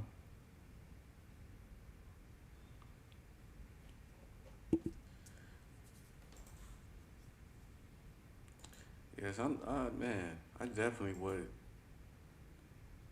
Yeah, I definitely want to. And Mountain of Congo, my people on the ground in Uganda and the DRC have confirmed this to be true. So let me ask you this now: if it is true that they did come across that, who's in control of all of those resources? are the people of Congo in control of their resources, or is there an outside group controlling them, like Britain, France, or Switzerland, or there, because a lot of those countries are like owned by other places. Or I won't say owned, or they're controlled. So I should say. But I'm definitely with you on helping out the people over there, because they definitely could use a lot of I have a plan to get this into the area this year. We are offered many square miles of land in Casa or province. The military has taken control of the discovery. Oh, okay. So so it is them. Okay, now that's what's up. So they are in control of their resources. Now let me ask you this though, Keely, because now you're a well-versed man, you're a well-traveled man, you're a well-knowledgeable man, you're actually my elder, and you're actually a person that, when it comes to information, you are actually by the book. So let me ask you this, on a hypothetical. Let's just say that all the black people, that we call black people, were to go ahead and make a major migration to Africa, right? To become whatever. That's what's up. Black banks. How? What do you think would happen to us if we all left? Would Africa be left alone? Would they just let us leave? Would we really be able to just go over there and just start up and be who we are supposed to be, some big great civilization, and free of all outside foreign invaders, and just live our lives You mean peacefully? would America let us leave? Yes, would America let us leave? Yeah, you said Africa let us leave. I said Africa. Well, would America let us leave? So Kitty says, no, Africa doesn't need all the black Americans. Some need. Look, you are absolutely right. True. You are absolutely right. Look, if I was going anywhere and doing anything to create something new, a lot of these motherfuckers would not be coming along with me. You know what I mean? Not at all. Because you definitely have to have like minds. And see, and that's the number to call in, Kitty, is 951-799-9021. It's actually on the screen. It's right over my head on the other side. I think it's right there. Yeah, right corner. Right there. Mm-hmm. Yeah, but while you're calling in, Kitty, let's see here, 5. Let me ask you about. He's about to call in, so he knows a lot about that. But let me ask you: are you into cryptocurrency? Actually, I'm just getting hip to it. Yeah. As a couple of days ago. I'm not that familiar with it, but I will be. Oh, okay. You can't see the number. Yeah, let me type it in. 951. I'm going to type it for him. 951. Okay, so there it goes. And those of you that are out there listening, if you're on iTunes, it strolls up and down. That's why. If you're on iTunes, Apple, Spotify, Anchor, all of those other streaming sites, and if you're on the YouTube and in that chat room and you also want to call in, the number is on the screen, 951-799-9021. If I'm not sure if you're on your book, get some of them. If they want to call in. And those of you that are on Instagram, man, I'm not streaming on there, but you definitely can call in. Okay, let's see here. Dun, dun, dun. All right. Let's go ahead. We got Kitty on the line. Kitty, you are on G's Mystery Show, Our World Revealed. How are you? We black. Tapped into you two brothers in this beautiful conversation today. And thank you for allowing me to be a little bit provocative in the chat with you. Man, Kitty, you have all my permission to be you. You can cut me up if you need to. You can put me in my place if you need to. Say what you have to say. You know what I mean? Just be you. It's G's Mystery Show, Our World Revealed. You know we don't hold no punches. And I respect you so much. I definitely honor your word, and I know who you are. So because I know who you are, I know that anything you're saying to me is for the benefit of my soul. Whether I take it or not, I'm the good bad guy, and I just have to just roll with that. But I definitely am here to listen. I'm going to let you say what you were about to say about that. Then I want to ask you a question. So go ahead. The floor is yours, Keely. You have to tell want to be respectful. Okay, go ahead, Five. Introduce yourself. How you doing, sir? Greetings. And your name? Yeah, his name is, go ahead, because he's on a delay. He's actually on a delay system, but still, go ahead and put it on so that way you can still hear him. But that's 5DZ, so just 5. Okay, gotcha. He calls himself the most electrifying man in streets and neighborhoods. All right, now, all right. now in By Africa, far. now in Africa. So now he's streets and neighborhoods and in Africa. Dynamite. Well, let me tell you, we are at a crossroads. It is an incredible time in world history. And as you know, I am an elder. I'll be 66 years young this year. And as such, I can be and should be held responsible for creating the foundations, the platforms by which the younger generations will rise to their greatest potential with the fulfillment of 500 years of the Ma'afa journey to be closed out so that we can reclaim our throne. It's such an incredible time. I mentioned about the mountain of gold being discovered there in the Congo. Mm-hmm. There's something much, much bigger than that happening. The Congo in June 2019 put forward an application to join the East African Community of Nations. Now, Africa has 55 nations on the continent. It's divided into 5 different regions. You have the ECOWAS, which is 17 nations of the Economic Community of West African States. Wow, you look The good Arab for your age, sir. Maghreb is about 5 to 6 nations in the top. One nation has a new status and is still disputed. There is the Economic Community of Central African States, the SADC, which is Southern African Development Community. But the one that has really captured my attention, I'm doing my most work in, is the East African Community, which consists of Kenya as the core state, followed by the next largest economy of Tanzania. The third largest economy is Uganda, where I'm deeply embedded right now. Then you have Rwanda, Burundi, South Sudan, and it's expected that Somalia will be joining the EAC when it is stabilized, the security situation there stabilized. The plan for the EAC was to federate these 6 African countries beginning around 2021 to 2025. Once federated, this would make the EAC the 9th largest nation on the planet and the second most populous nation on the African continent after Nigeria. This is a major game changer. But listen to this.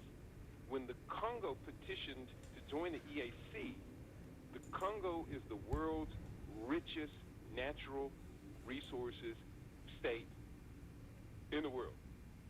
And with that wealth, with its huge population, and with the dynamic young population that is in the East African community, and Uganda is the second youngest nation on earth, everything changes. And so that's what I really want to convey to you young brothers and to other young people. The future is not America. I got the numbers. I think you saw my book that came out recently, Brother G. Fade to Black. Correct. The Passing of a Great Race. Right. Well, the numbers in that book are very clear. African Americans only have 45 more years before we are disappeared, and we're not the first great nation living in this land that's disappeared. So we have to start thinking about what is our long-term strategy. And so that's why I'm going to do the best I can to convince you brothers to leave the nigger over here, go back home, and reclaim your negas, your kingdom. Gotcha. Now, and so and that's what I was going to ask you, Kitty. So let me ask you this: on everything that you just said, because that's inspiring for everybody. For if it is truly true that we come from that land, and it is rightfully where we should return, that's inspiring. But I have to ask you: is everybody over here from over there? So is everybody due the benefits of trying to access those new situations that are arising over there in Africa? Like, or do they have access to those? Like, so how can we verify if we are from that land over there? or is it just open for all of us just to kind of just go over there and just trying to kind of mix in, transition into getting into Well, some people will not be welcome. Got you. African nations, I know of no African nation that has said we want America to empty its prisons and send the prisoners over here. Some people, I mean, you have a lot of politicians who in the past have done some very nasty things to Africa, such as Susan Rice. She's now the director for domestic policy for the Biden administration. Well, Susan Rice has a pretty nasty track record, and she's not the only one with a nasty track record to the African continent. But by and large, our African brothers and sisters look at us like the key to unlock the door to their future. They see us as experienced in every type of activity of running a modern great nation. Now keep that thought right there. Keep that thought right there, Kitty, because that's what I was saying in a little earlier. Is that it appears that the soul of the planet is here in America. It appears but it appears that the people, I mean, and you kind of just said that in your words, that they look for the energy here. The energy is coming from here. And so it's not just in Africa, it's around the world, the whole world. It looks like everybody is thriving off the energy being created in this place right here. From a group of people who don't even know who they are. But I would count. Go ahead. Hello, Kitty.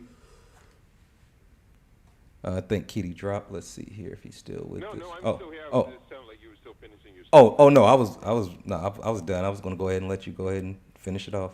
I would counter that. There's a powerful book. It's been out since, I think, 2009, written by Johan Galton. He is a Nobel Peace Prize nominated Norwegian economist researcher. He wrote the book, The Fall of the American Empire, What's Next? Now, this is the same man who accurately, years before, predicted the downfall of the Soviet Union. He predicted the Iranian Revolution and other major things because he's a scientific futurist and his formulas worked pretty well. He predicted that the American global empire would decline by the year 2025. When the second George presidency occurred, with the invasion of Iraq and everything, he changed that date to 2020.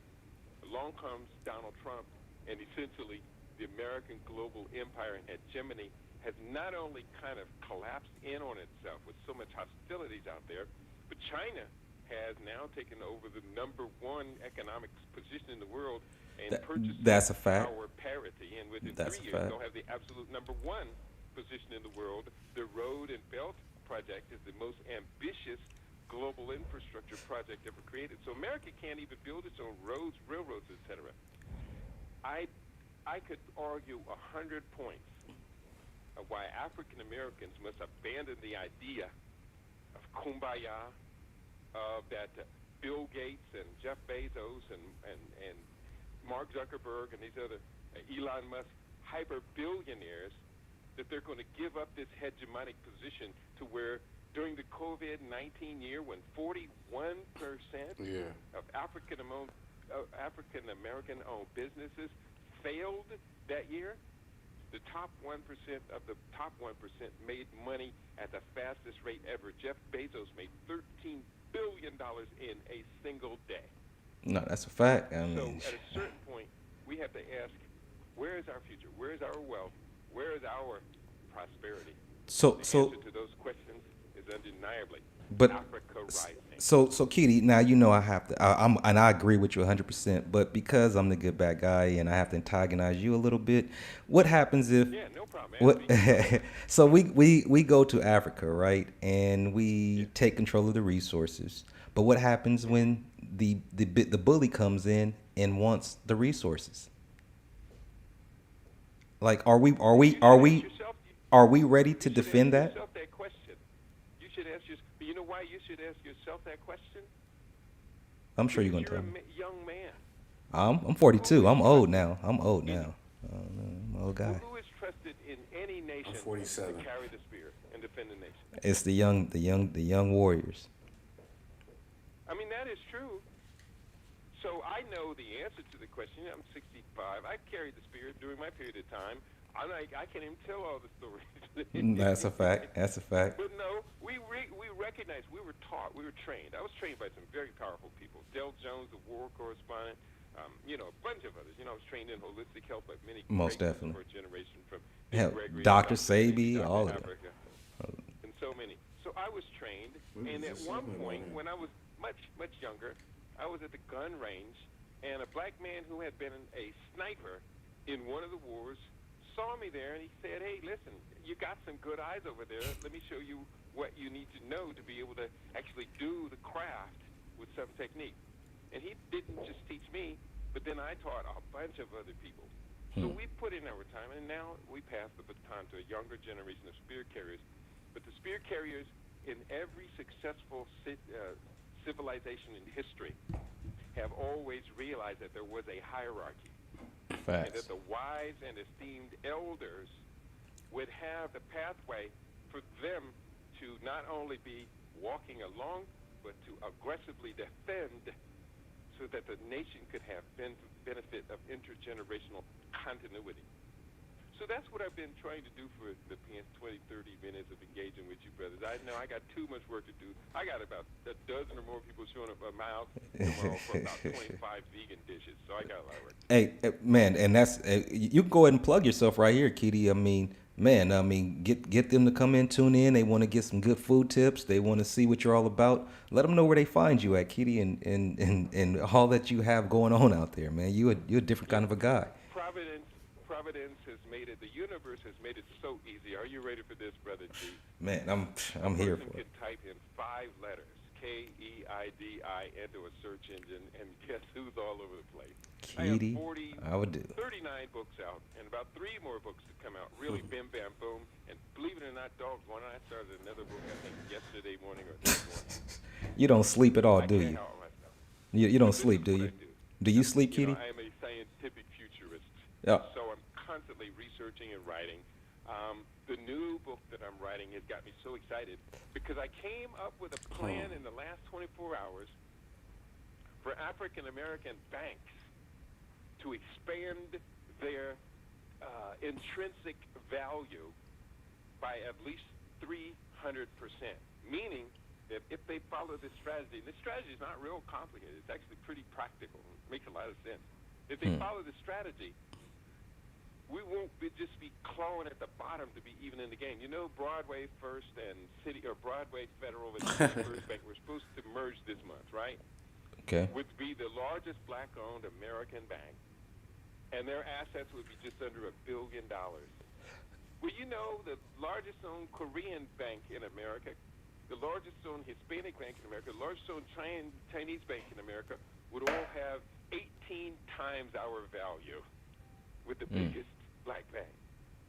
So that we're still playing chump change in a place where the global economy is now approaching quadrillions of dollars of valuation. We have to get out of the chump change game. What? Let me just ask you this question. This is a tough question. What would be the status of African American businesses, home ownership, historical black colleges and universities, and all of that if blacks in America controlled the 3rd largest sovereign wealth fund on the planet, which is currently Norway has the largest sovereign wealth fund on the planet, $900 billion.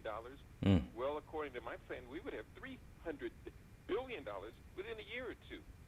What would be our position if we were that wealthy? We would probably own a country. Probably. Well, we could buy off countries with just 1/10 of the money that African Americans spent in 2019 in November and December for 61 days, an average of $1,100,000,000 a day, over our year-long average just on holiday shopping for 61 days in a row.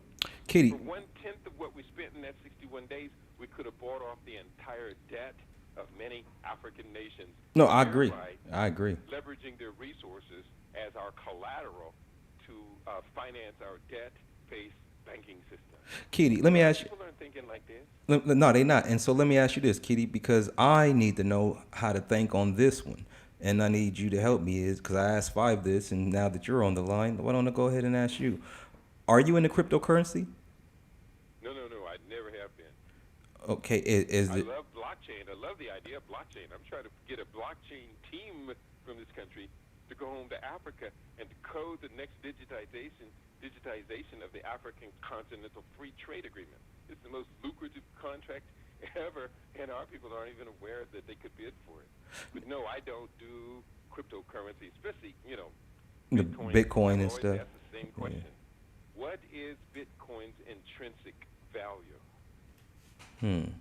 That's true. And maybe is it really just to have full maybe control over your finances, your credit, allow the push of a button to take everything away, or just to keep tabs and to constantly promote and sell things from advertisers to you? I'm not sure. I don't know what you just said. Oh, you couldn't hear me? Could you can you hear me? No, I heard you. I just didn't know what you were saying. Oh. I couldn't. Oh, maybe I was jibber jabbering in my own thoughts because I was actually talking to because I was talking. Listen with precision. No, I was talking to thought I was talking to you, but I was also talking to myself, and like, you know how you thinking out loud and just mumbling, and so that's probably what was going You're on. familiar with the term intrinsic value? Maybe kind of sort of. You want to touch me up so that way I can Yeah. see if it's still There are correct. times when I slip into economics language, and so if I do make these terms and statements, don't ever let anybody talk over your head. Just stop them and say, "Hey, excuse me, explain that term to me so we can continue to understand what we're talking about." Gotcha. I didn't know what it. Intrinsic value. I know what it is now. If you want to get a car loan, the lending company has plenty of money, but they borrow that money, and there's risk in them borrowing that money. So they're going to ask you, well, what do you have as collateral? Collateral is your intrinsic value. What backs the What idea exactly? that you want to engage in debt? And so when you're dealing with cryptocurrency, what is backing the currency? We're talking about Bitcoin specifically, since it's gotten everybody so hot and crazy. Correct. I've been asking that question for 4 years, and only one person has even attempted to answer it with any precision. And now you saw this big, huge climb up in Bitcoin a few months ago, where the uber rich have now declared that Bitcoin's intrinsic value is a new asset. Exactly. For that, it fit the classic definition of a Ponzi scheme.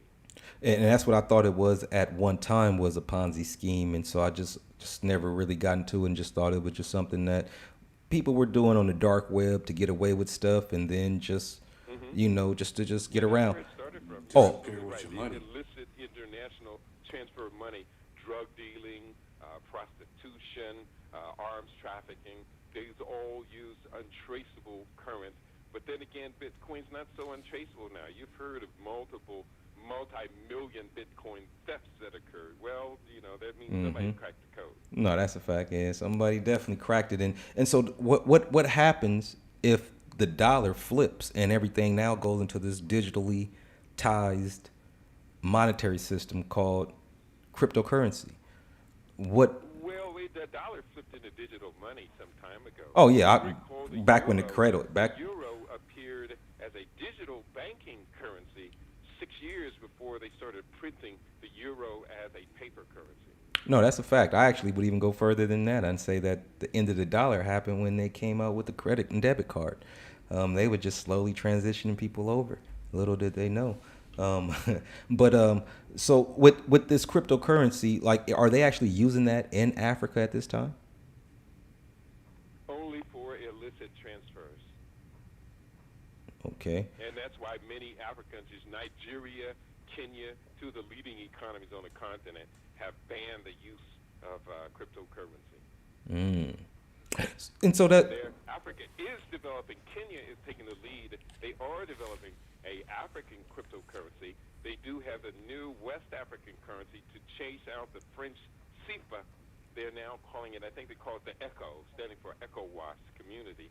They call it the echo, and largely the echo is developing first, like the euro, it's developing as a banking currency, only used by banking transfers, and this is support of the newly inaugurated, as of January 1st this year, African Continental Free Trade Agreement. They need ways of moving money very rapidly across borders as they're creating all these other means of moving goods and labor across borders. That's where the blockchain coders need to get in as soon as possible. If you know anybody capable of pulling together a blockchain coding team, they should get in contact with me as soon as possible.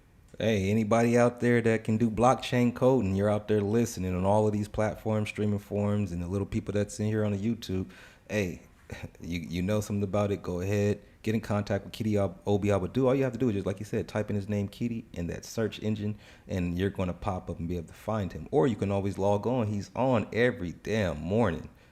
You know what I mean? Like clockwork. Like clockwork. I'm not even lying to you. Like clockwork every morning. Catch him. Like what? 10 o'clock in the morning? 9 o'clock?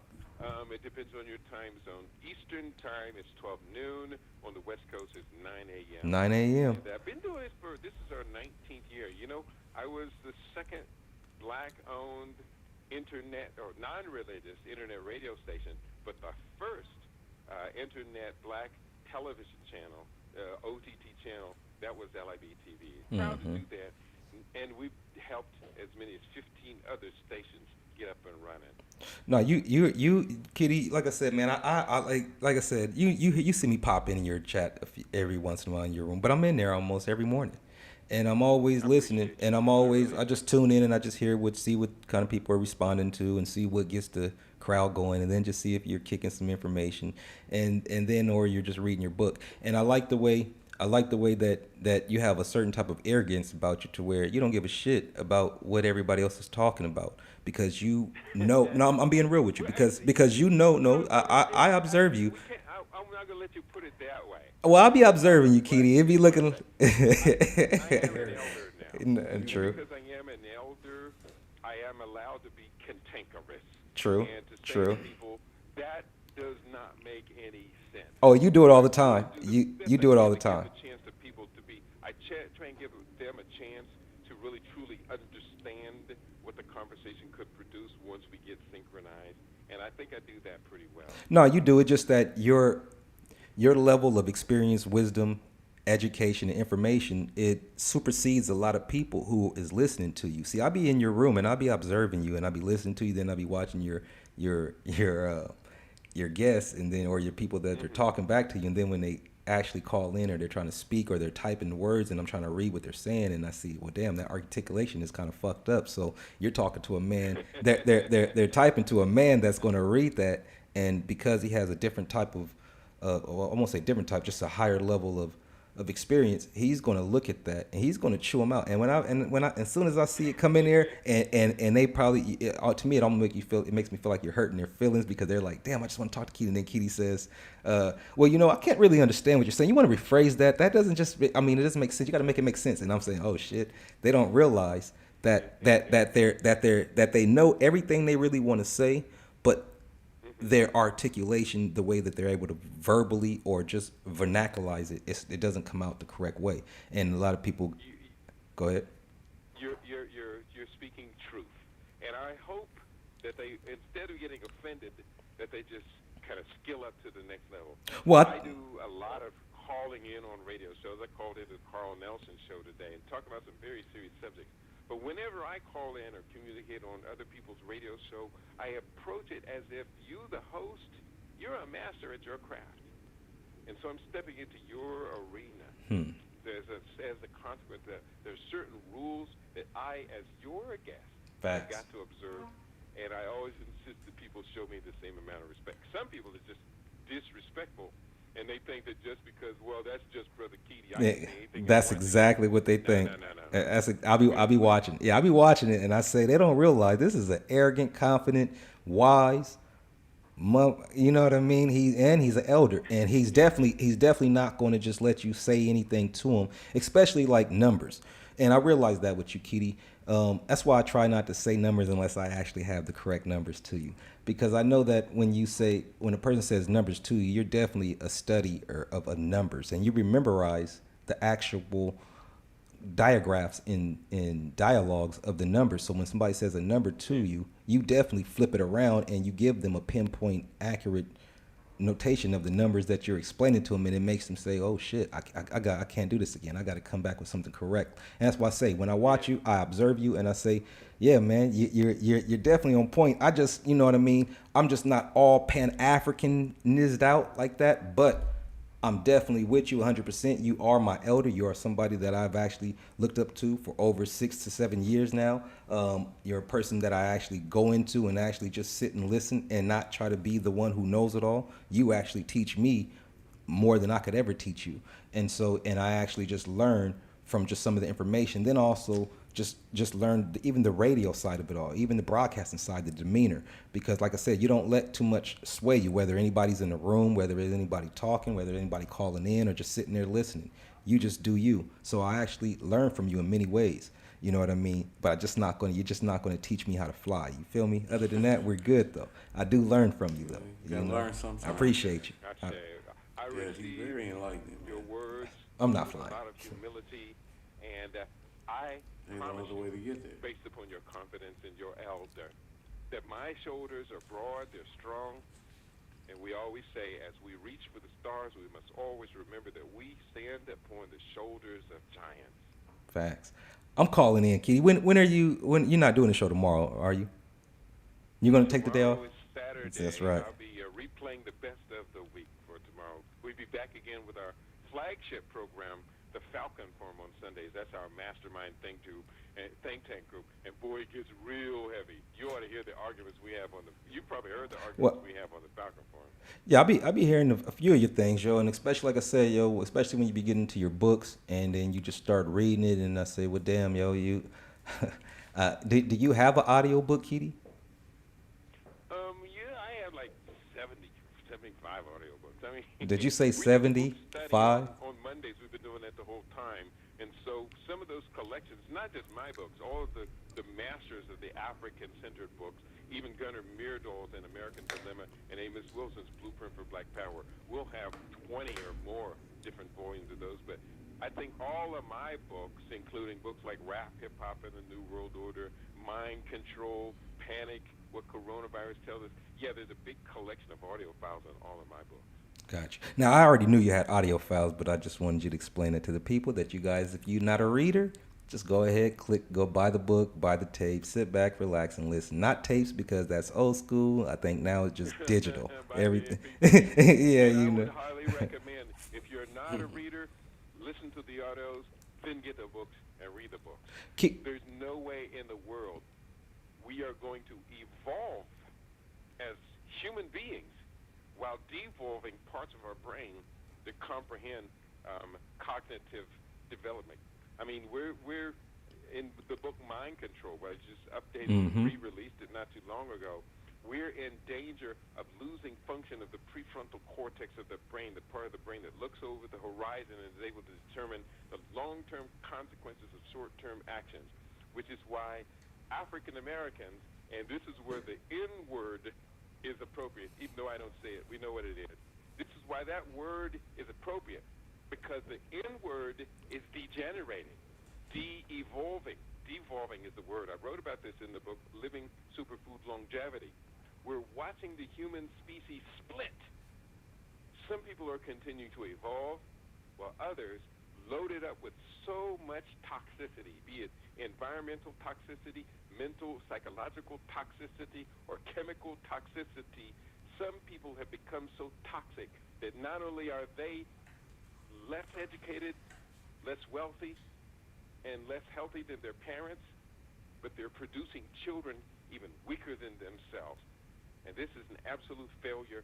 Hence the book came out, Fade to Black, The Passing of a Great Race. Hey, Kitty, I don't realize, I don't even think people that are really listening really understand the science you just broke down right there. You just evidence of exactly what I was saying. You just broke down some serious science right there, my guy. You actually showed the devolation or the devolvement of people, pretty much gene splicing. That go ahead. It's happening in real time right now. And you're also See it, but many of the people who need to understand it, that portion of their brain is no longer capable. It's like no, I agree. to carry water. No, look, You got a pristine pool, and you have some plants you want to water, but your bucket has so many holes in it. it just You is. can't get You the can't water get it. from the pool to the plant. We call those people can't get right, Kitty. Can't get right. I don't know if you ever saw the movie Life with Martin and Eddie Murphy, called Life. It was a guy on there called Can't Get Right. I believe he might have been autistic, but he just couldn't get right. That was his nickname. And so anyhow, but I'm gonna give you a real life. What can I say? Scenario. Well, if that's what it is. Our other brother from the conversation. Oh, no. He's fired up over there. I hear him. I'm feeling. Oh yeah, no, that's my side co-host. He's here for the ride. He chimes in whenever he wants to chime in. He's here. You know what I mean? And he's definitely just listening in tune to what you're saying. And you know what I mean? He's actually very curious on who you are, Kitty. So and he says he actually tuned into a few of your shows. Himself. I didn't even know that. So definitely that definitely let me know that you're definitely getting around. You know what I mean? And you definitely should. I would say the youth definitely should be in tune, but I know that their attention span isn't that long. But those that are in their early 30s definitely better be paying attention to somebody like this who's breaking down actual science. And what I was going to say about before, real quick, Five, is that what Kitty broke down was science, and science that I can give it to niggas, Kitty. I know you don't like that word, so let me say it for you. I'm going to break it down in nigga terms because I experienced it. I experienced this. I experienced this shit. Sounds like Boondocks. Hey, man, I experience this stuff all the time. You know what I mean? I'm from the streets, Five from the streets, you know what I mean? But, you know what I mean? I definitely evolved into a different person now. I'm a lot older. And I definitely when I'm around and I go into like the cities or I just go into urban areas and I'm around a group of people, you know what I mean? Whether they what we call niggas, gangsters, hood, whatever. I realize that what you just said is real. It's a group of people that have been devolving and their parents have been breeding and devolving, keeping a certain species, or creating a certain species to continue on procreating, while there's another group of people who are actually evolving and the way that they look at things, it doesn't match the way those that have devolved. So now what I'm saying is this. So now when I get around somebody and I see how wild they acting and then it's to them it's so normal. And then I look at me and I say, damn, I can't believe I used to be in that mess. I used to be like that. I used to be in that, but my brain and the person that I am was able to just overlook and stand up and get the third person and say, well, look, man, look at that. That's not it. And then these people, to them, that's normal. And so they look at me now and they say, I'm the weird one. You know what I mean? Because I'm not in that style anymore. You know what I mean? And so the way that they have come accustomed of just living their lives, what they consider to be normal, hanging out on the corner all day, talking shit, just doing nigga shit. You know what nigga shit is. You know what I mean? And so just doing. But, at a certain point, we got to realize that when we condemn and when we curse ourselves and curse our people like that, we're throwing dirt on their graves. I would prefer to come in and help first by shoveling the dirt off of them, but showing them how to shovel the dirt off of the rest of the family, which is why I know we were kind of returning to the earlier part of the conversation. At a certain point, we have to let go of that pathway that ties us, that binds us to all of our failure processes. And we have to latch ourselves onto winner processes. But nigga is a winner, though, Kitty. Nigga is a winner, though. Comrade. I could call you my N-word.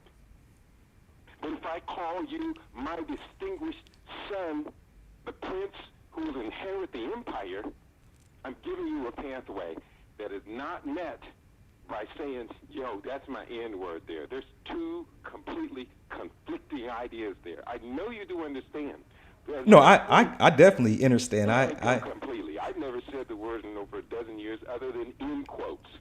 Most definitely. I do quote my friend, Brother Dal Jones. the war correspondent who's now an ancestor. Bill Jones said, and I have to quote him, America is a nigger factory. It is. It creates niggas. Definitely does. And so, but again, that's why I said, are we not niggas? Yes, we are not. I mean, like, because I mean, we've been Were you created by America? Or were you Yeah. African, I was created, born but in America? now I'm gonna have to give you the actual real Keedy. I was created in America. I was created by America. Sorry to hear that. No, I have to tell you the truth. My whole life I've been created by everything that has gone on within America. Even my parents being encompassed into the crack era. Everything that's going on in America that I am has been created in America. I am me because of what America has made. And so when they get Well, let me jihad, ask you this. go ahead. I bet you have a lot of love and respect for a beautiful young brother who we know as Nipsey Hussle. Yeah, I do. I you know what I mean. I got mad love for Nip. You know, Did you hear his story before and after his father took him and his brothers home to Eritrea? to Itria, no. Yeah. He was a product of America. He called himself... Oh, celebrated himself yeah, with- yeah, he you know, did these say that in his things that documentary. Yeah, put down people that... You know, he was a genius. He's an incredibly brilliant and talented young man.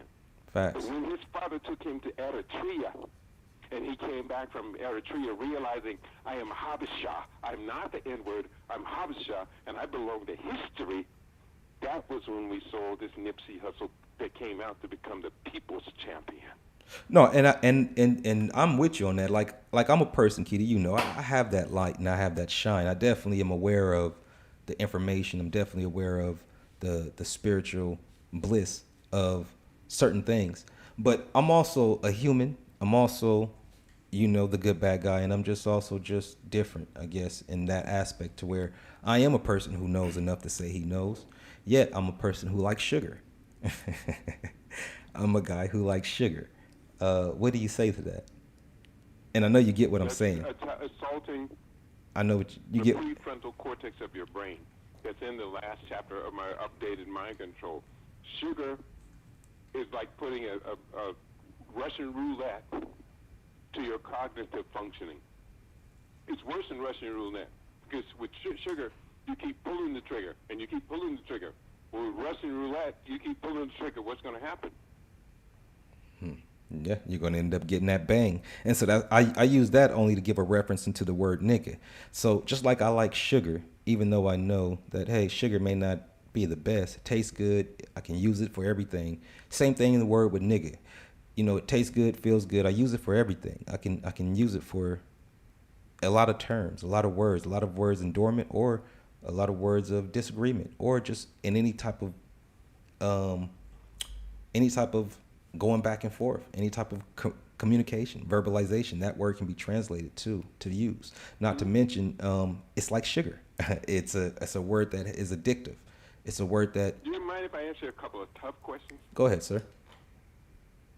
Which is worse, sugar or cocaine, in the damage it does to the larger society and larger world? I'm gonna say sugar because I already know the trick question in that, and then I'm gonna say sugar because I also asked you a question on this similar, so I know that sugar is going to be the most destructive force on the planet when it comes to those type of things, as far as some kind of like powdery substance, sugary type thing. And so sugar is going to have a more of a diverse effect because more people around the world is going to have access to sugar. More people around the world. In America, sugar-related diseases kill 3 times as many people each year as all of the illicit drugs added together. Now that's crazy, but it's a fact. And So the that's second question is a tough question. You admit that you consume too much sugar that you're comfortable with. yes, Do sir. you believe you would better your life and your position if you took a 30-day complete total sugar fast, 30 days, and by doing that, reset your addiction and your craving for the toxic substance? You think you'd be better off by making 30 days and saying, I'm breaking through this and I'm never going back? If I could do 30 days of that, yes, I wouldn't go back. Yes, I would, Awesome. I There we would, go. We just had a breakthrough. if I could do 30 days. But here's the thing, like 30 days with no sugar is like going 30 days with no pussy. Kitty, come on, man. That's not the same. And it's kind of hard. Brother, I'm going on 2 years without that. But you might be doing it for a spiritual cause. See, you know what I mean? No, I'm doing it because I'm too old to be going tripping around. Nah, you still a handsome fella, Kitty. Better You, wait. I actually Better wait and get what I truly need and truly want than to waste my time no, you're right. using all my time, effort, energy, and money pursuing something that I'm not that serious about. Now, I'll tell you, and I'm not going to dwell on this too much, there is a reward for celibacy. It's not the first time I've been celibate in my life. Most definitely. I was celibate for 2 years before I met the woman who bore all of my children. So that was a heck of a reward there.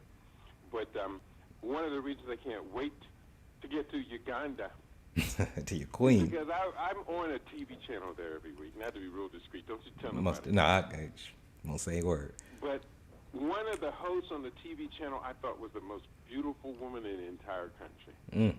The entire country? Ooh, that's a lot, The Kitty. entire country. She's on national TV every day. A whole And country. without filling in a whole bunch of gaps, I can't wait. We can't wait till I touch down in Kampala. Man, now I know a lot of people are going to want to go out to. Detox. So Detoxing. I couldn't find in African American women what I need. For one at my age, it's hard to find a sister my age who has the kind of energy that I can function at. well, The you women who have the kind of energy I can function at are about literally half my age. And the problem is that you don't have a sufficient enough experience Exactly. to well to enjoy I'll give it to you, Kitty. interested in them The more paradigm than just the super. the paradigms are different, and they would never really be able to be mature enough to kind of like satisfy the elder in you of who you are.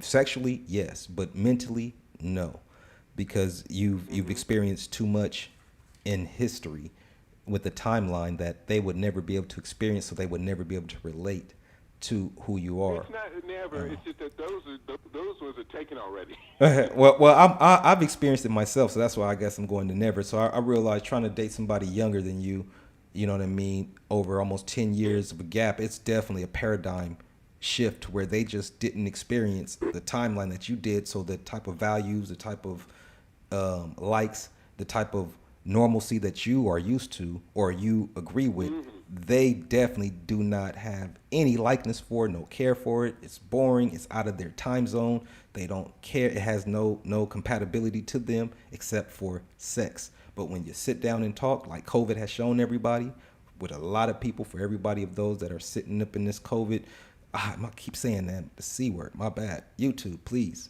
I'm gonna rewind that. I'm gonna try to edit that out. Hey, Kitty, you know what? I actually got a strike from the show that we had talking about that. The information that you was kicking, they actually struck me on that one. You know what I mean? They don't want that information out there. They're preparing us to get away from them and create our own. Well, you know, there is another channel, another platform. It's called Library. I don't know if I can say that on here, or they're going to probably delete me or something. But it is another platform called Library that is out that people are transitioning to. But anyhow, let me ask you this though, Kitty, because I just want to ask you that before we go. I need to know this from somebody like you. And I know it's not just going to be in America. It's going to be around the world. The RFID chip is coming. How is Africa going to like move along in this with the new times? Are they going to go with it, or are they going to go against it? Are they going to be, because I mean, they've already with Christianity, they already with Judaism, they already with Islam, they already with all the things that come in foreign to them, and they kind of now take over the people in the country. I deal a lot with Africans of all levels. I can assure you, they're not the RFID chip people. We're seeing more and more Africans are going Kemetic.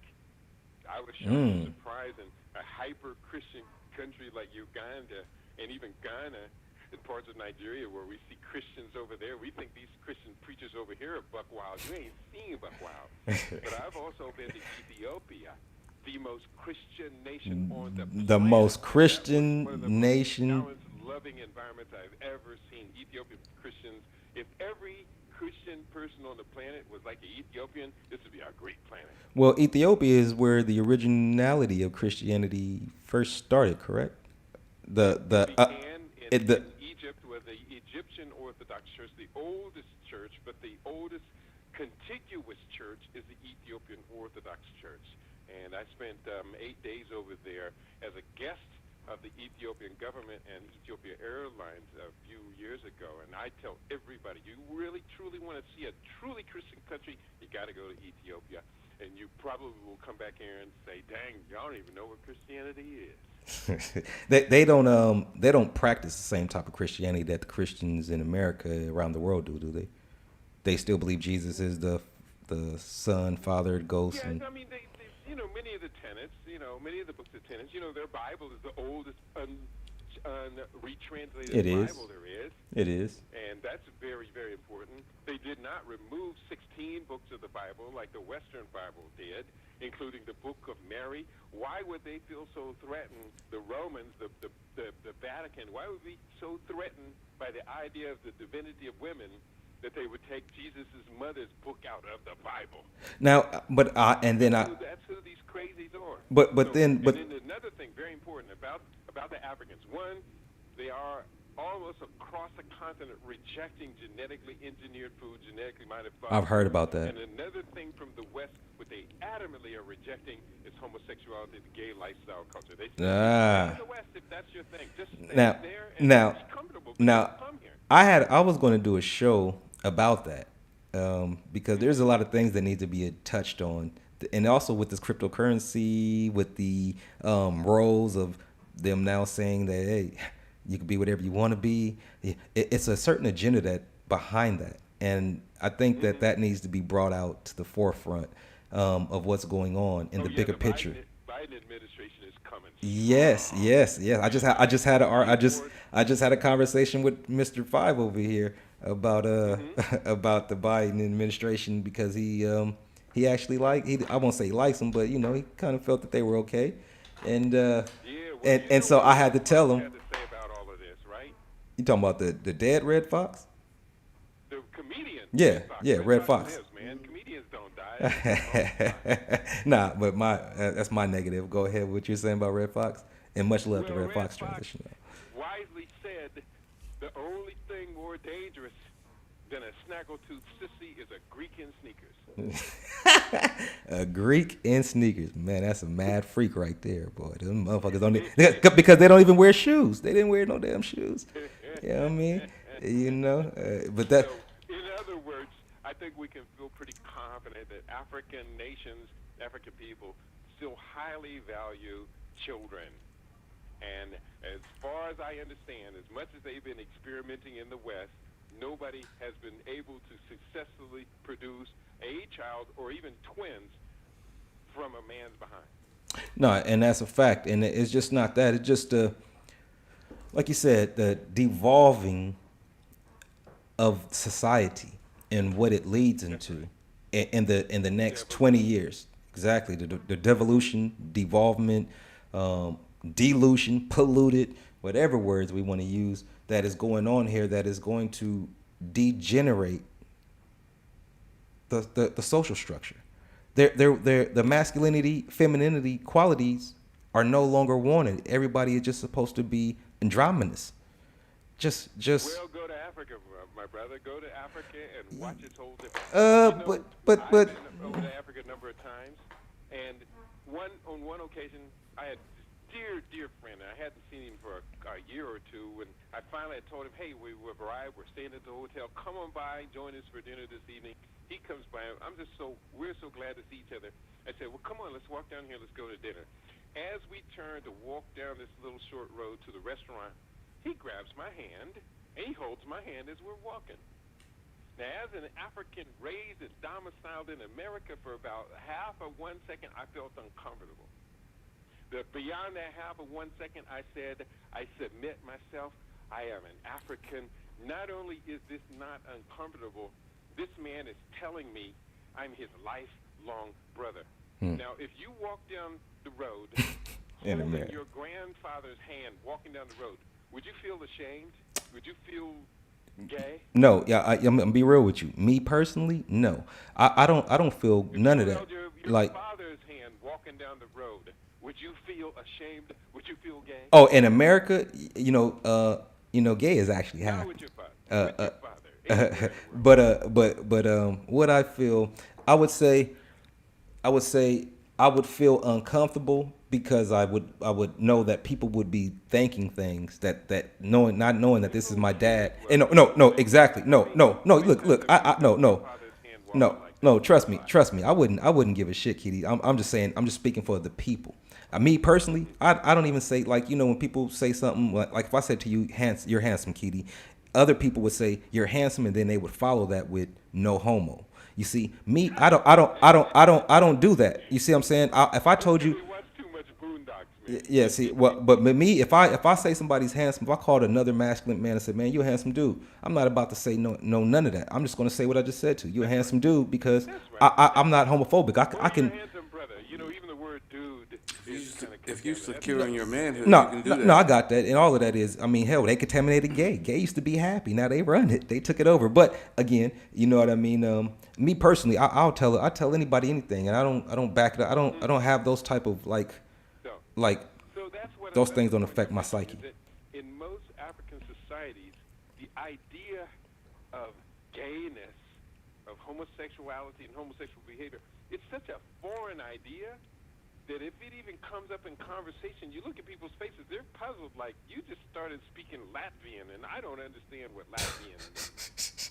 No, that's true. And if people took it back to tribalism, back when there were just tribes on the planet, I can guarantee you that a grandfather, father, and son were probably holding hands, walking in an honorable way, to where it was a respect And thing. of course, Or it might also true, if you're going back that far in time, that somewhere in a cave up there behind the Ice Age for 20,000 years, You talking about one of them grandfathers, fathers, or sons says, hey, it's damn cold tonight.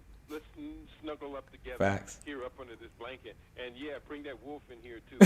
Body. and leave those cavemen outside, because those are some barbarians.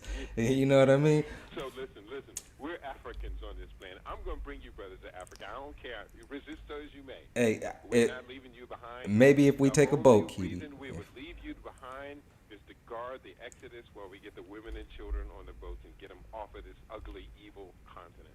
I heard that. You leave me behind, man. In those type of roles, I'm actually a warrior. I'll be willing to die then. I don't even think I would want to go. I'll just die in glory, and you guys just run off and modernize As a martyr, my your name. will be held That's- true and dear, and will be given to 10,000 sons in the next generation. That's all I ever We want. acknowledge the value of our martyrs.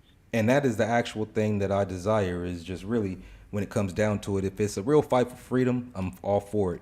At the end of the day, I'm definitely willing to give my life, give everything that I have for that, because my ideal of true happiness, especially with the life, what I told you, I was made in America, and America has made an individual that has a feeling that my gift of life is meaningful, and it is to be given if needed. And at this time, I definitely am at this point in my life to where nothing really matters anymore but something that to die standing for something, and that's what I'm willing to do. And that's why, like I say, I'm just me. I have no ties to any tribe, no fraternities. I know a lot of people might think I'm Masonic or Illuminati or whatever, Devil Whisperer, whatever they think. You know what I mean? It's all good, but at the same time, yeah. But I let them think whatever they want to think. Just know that I'm a person who knows enough to say he knows, and I'm tied in with those that I need to be tied in. And if I'm not tied in, then it is not warranted at that time, which, like Kitty said, everybody isn't going to come no way. So who wants to be around all of you guys anyway, when a lot of you guys are devolving creatures, species to where we are not alike. We cannot communicate. Your direction is south, my direction is north. And so what I see happening here is that we're definitely falling under the trap of a mass social exploitation, social engineering, social baiting, and if you want to put the race in front of that, you can say social race baiting, everything in to where we here, reason why in the beginning I'm calling my guy nigga, he's calling me nigga, we're talking about nigger, and Keedy is saying that, hey, as an elder, maybe these words, not maybe, but the youth, yes, I get it, but when we get a certain age, certain words carry a certain energy that holds a spirit that attaches itself. A little bit different than the way you stated it. Okay, maybe I said it too easy and nice. You truly discover your pathway through life from where you came from to where you're headed to. At a certain point, you leave that trifling inward stuff behind. It's like taking off a heavy lead jacket so that now you can move faster, swifter, more discreetly. If you have to swim, you cannot swim in a heavy lead jacket. All these denigrations of the past, being called less than human in so many different ways, we have to leave them. It's like a butterfly. Starts off as a cocoon, but it has to leave that old shell behind so they can finally soar on the wings of love to a new destination. Yeah, when you're ready, it's going to be very easy for you to discard all of these heavy garments that have bound you to a failing past. Nah, you're absolutely right. You're ready to do so. Well, it's always all in the mind. It's always Gun loaded. yeah. Well, my gun is loaded. All of them are actually, Keedy. I don't play around, and definitely like where we're heading. I want to go. I want to see. I want to experience. I want to enjoy the time. There you go. There is a lot of things that are happening and happening fast, and none of us know There you go. how long we're going to last. So we definitely want to at least take hold of it in hopes that we can at least get our offspring over the hill, even if we don't make it, because a lot of us are selfish to where if we don't get it, then we don't care. And we're not worried about those that are still going to be around to have to endure what's going on when we're no longer here. So I'm definitely with you, Keedy, on changing things, actually changing the globe if we can. Or I don't deal with the globe, so I just say the planet. But definitely if I can have some kind of help in that and can come along on your journey with you, I'm definitely all for it. Regardless of the flying or whatever, all jokes aside, I'm definitely all for it. I'm with you, Elder.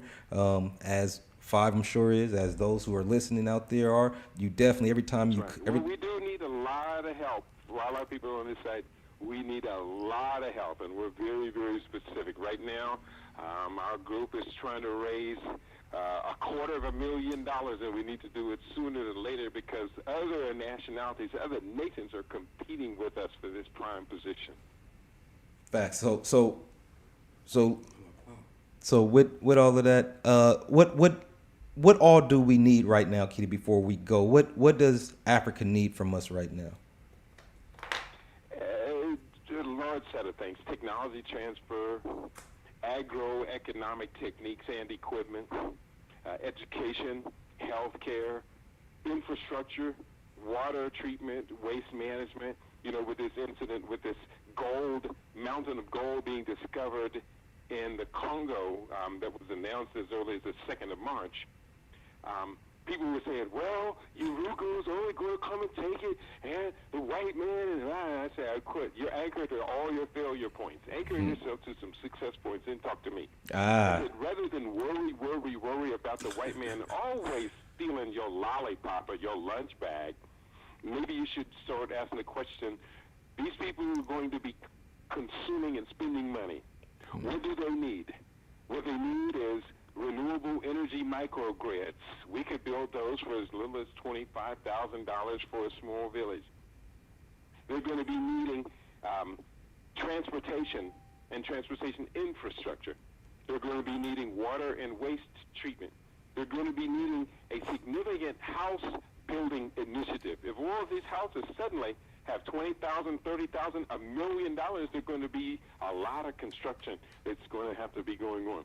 They're going to be needing small-scale industries, what we call container industries. That whole business can be packed up in a shipping container, dropped off in the village, and now that business is employing dozens of people just from opening up the container Kitty, and putting some electricity to what's inside of it. I have a... What they need, that's what many of us have a lot of experience in. Even if you have the most humble job, working in a fast food restaurant, learn the supply chain. That's a fact. He's kicking that science right there. Y'all better listen. Learn it so that way you can take it somewhere else and develop. I had one job in my adult life. I came out of high school, and I looked up, and a year later I was working in the biological research laboratory. But while I was there, the 4 years I was there, I studied everybody's job, including my manager's job. Then they fired me. Years later, I went back to say, thank you, that may have been the greatest thing you ever did for me. And they didn't even understand where I was at. I had just written a book on reproductive biology, and I presented it to the researchers and scientists, and they looked at me like, I don't really know what you're talking about. Hey, Kitty, I realized Kitty. I had outgrown them even before I left. Kitty, can you stay on the line? I'm going to take this call, and they might want to talk. They might want to ask you something. Let's see who this is. Yeah, I'll just mute mine. And No. Stay on. No, you stay on. Stay on 1 second. All right, caller calling from 562. You are on the line with G and 5 on G's Mystery Show. What's your name and where you calling from? Good evening. This is Boston Luck calling out of Compton, California. Okay, that's the city. That's what's up. Compton is in the house. What to do, my side? Where you at? We got Compton in the house right here with me. What to do? Oh, that's right. Yeah, I heard of him, the notorious 5 Cent from Elm Street Pyro. Yeah, I heard of him. Okay, he heard of you. He said he heard of you. Okay. What do you do, fam? I couldn't call it. Most definitely. So what's on your mind tonight? Oh, no, I was just calling in to get some support, and I was just listening to you guys and just see what was going on. Got you. You have anything for Kitty Obi I would do? This is a great man to ask. Any questions that you want to ask? Maybe that's boggling your mind. I came in on the end of what he was saying, and it sounded like he was saying some good stuff, so I don't want to throw a question and sound... Let me help you out. Because I came in on the end of the conversation. Okay, well, let me help you out here. I'm going to go ahead and do this for you. We're going to go ahead and I'm going to let you ask Kitty whatever you want to ask. So whatever pops up in your mind that has to deal with whatever you're thinking about, whether it's Africa, America, medicine, the zombie apocalypse. And when I say a zombie apocalypse, I want you to know that's the code word for C19. All right. So just don't say that. I do have an issue I would like to address. So something that's a little personal, but it might help out other people. I might really give me some advice. I'm currently going through a workers' comp situation. I got hit on my job about 2 years ago. And the dilemma I'm faced with now is the insurance adjusters won't approve the doctors for the cortisone shots, surgery, nothing. They won't approve nothing, but at the same time, they expect me to get well. So I'm asking my lawyers, like, well, how can they do this? Like, oh, what California law set up? I'm like, no, here they go again. I'm like, they don't get you one way, they'll get you another. And it's just crazy to me how some things that's so simple and obvious to us, the world can make it so confusing. All right, hold on 1 sec. Kitty, you want to respond to some of that? Yeah, I'm pretty familiar with this case. And okay. Greetings to the brother. Once again, give me your name. My name, Luck. Oh, okay, Luck. I'm sorry, this phone's a little bit muddy. The question is what do you plan to do with your life? What do you imagine to be your greatest life success in the year 2036, 15 years from now? 15 years from now, sure. I'm already in the process of trying to be an entrepreneur. I just recently got my own LLC in the apparel business, and just getting my feet wet and starting that. it's opened my eyes to bigger and better endeavors because, you know, it was just a childhood thing that I've always wanted to do that I finally followed up on, but then it kind of woke my game up to bigger and better things to really put my time into a cash cow. I'm going to try and ask you 5 quick questions. I need them all to be short answers. Okay. What product or service do you bring to the world that is so superior, so unique, so needed that they will pay you $1 billion? Wow. Oh shit, that's a good question. No answer. Good question. Hell yeah, good question, Keith. You got me stumped on that one. You got me stumped too. Shit, I'm lost. This is again. This is what I do. I've written the book Futurenomics, positioning your enterprise to win in the new global economy. We're getting our people to stop thinking of colloquialism. When you talk about workman's comp, if you're not permanently injured, you need to get off of workman's comp ASAP and get back on your own feet, running at your own pace towards your own destiny. Workman's comp cripple a black man. I've seen it happen too many times. It will cripple a black man's will to compete world. Well, let me interject. I would also say not just workers' comp. How much money did your LLC-based enterprise make in the last calendar year? Well, I just started it, so it hasn't made anything. I'm still in the fledgling stages of it. Okay, so the short answer was none. No money. Yes. How much money do you plan to make next year with your business, your LLC? 100,000. 100,000. So you're going to go from 0 to 100,000 in 1 year. I'm gonna try. We don't try. We do. We do. We do. Okay, well, I'm gonna do it. That's what's up. That's what's up. That's what's up. Hard to go from 0 to 100,000. I used to make, back in the 80s, more than that. I made good money, over 6 figures for several years in a row. Baller. I knew it would cost me sometimes $65,000, $85,000 to make $125,000 to $135,000. So you spend money to make money. Oh, most definitely. So let me interject this real quick. So is it possible that I can make money with no money? Oh, absolutely. That's what services are about. That's the American way. Yeah, services, you use your skill, your wisdom, your intelligence, your insight, personal skills, etc. That's what services are. But for most businesses, they're going to be as much production-oriented with a product as they are services-oriented. But no, yes, you can make a lot of money with no money. I might be a prime example of that. You know, I don't really have a lot of cash except for to just pay my bills month to month.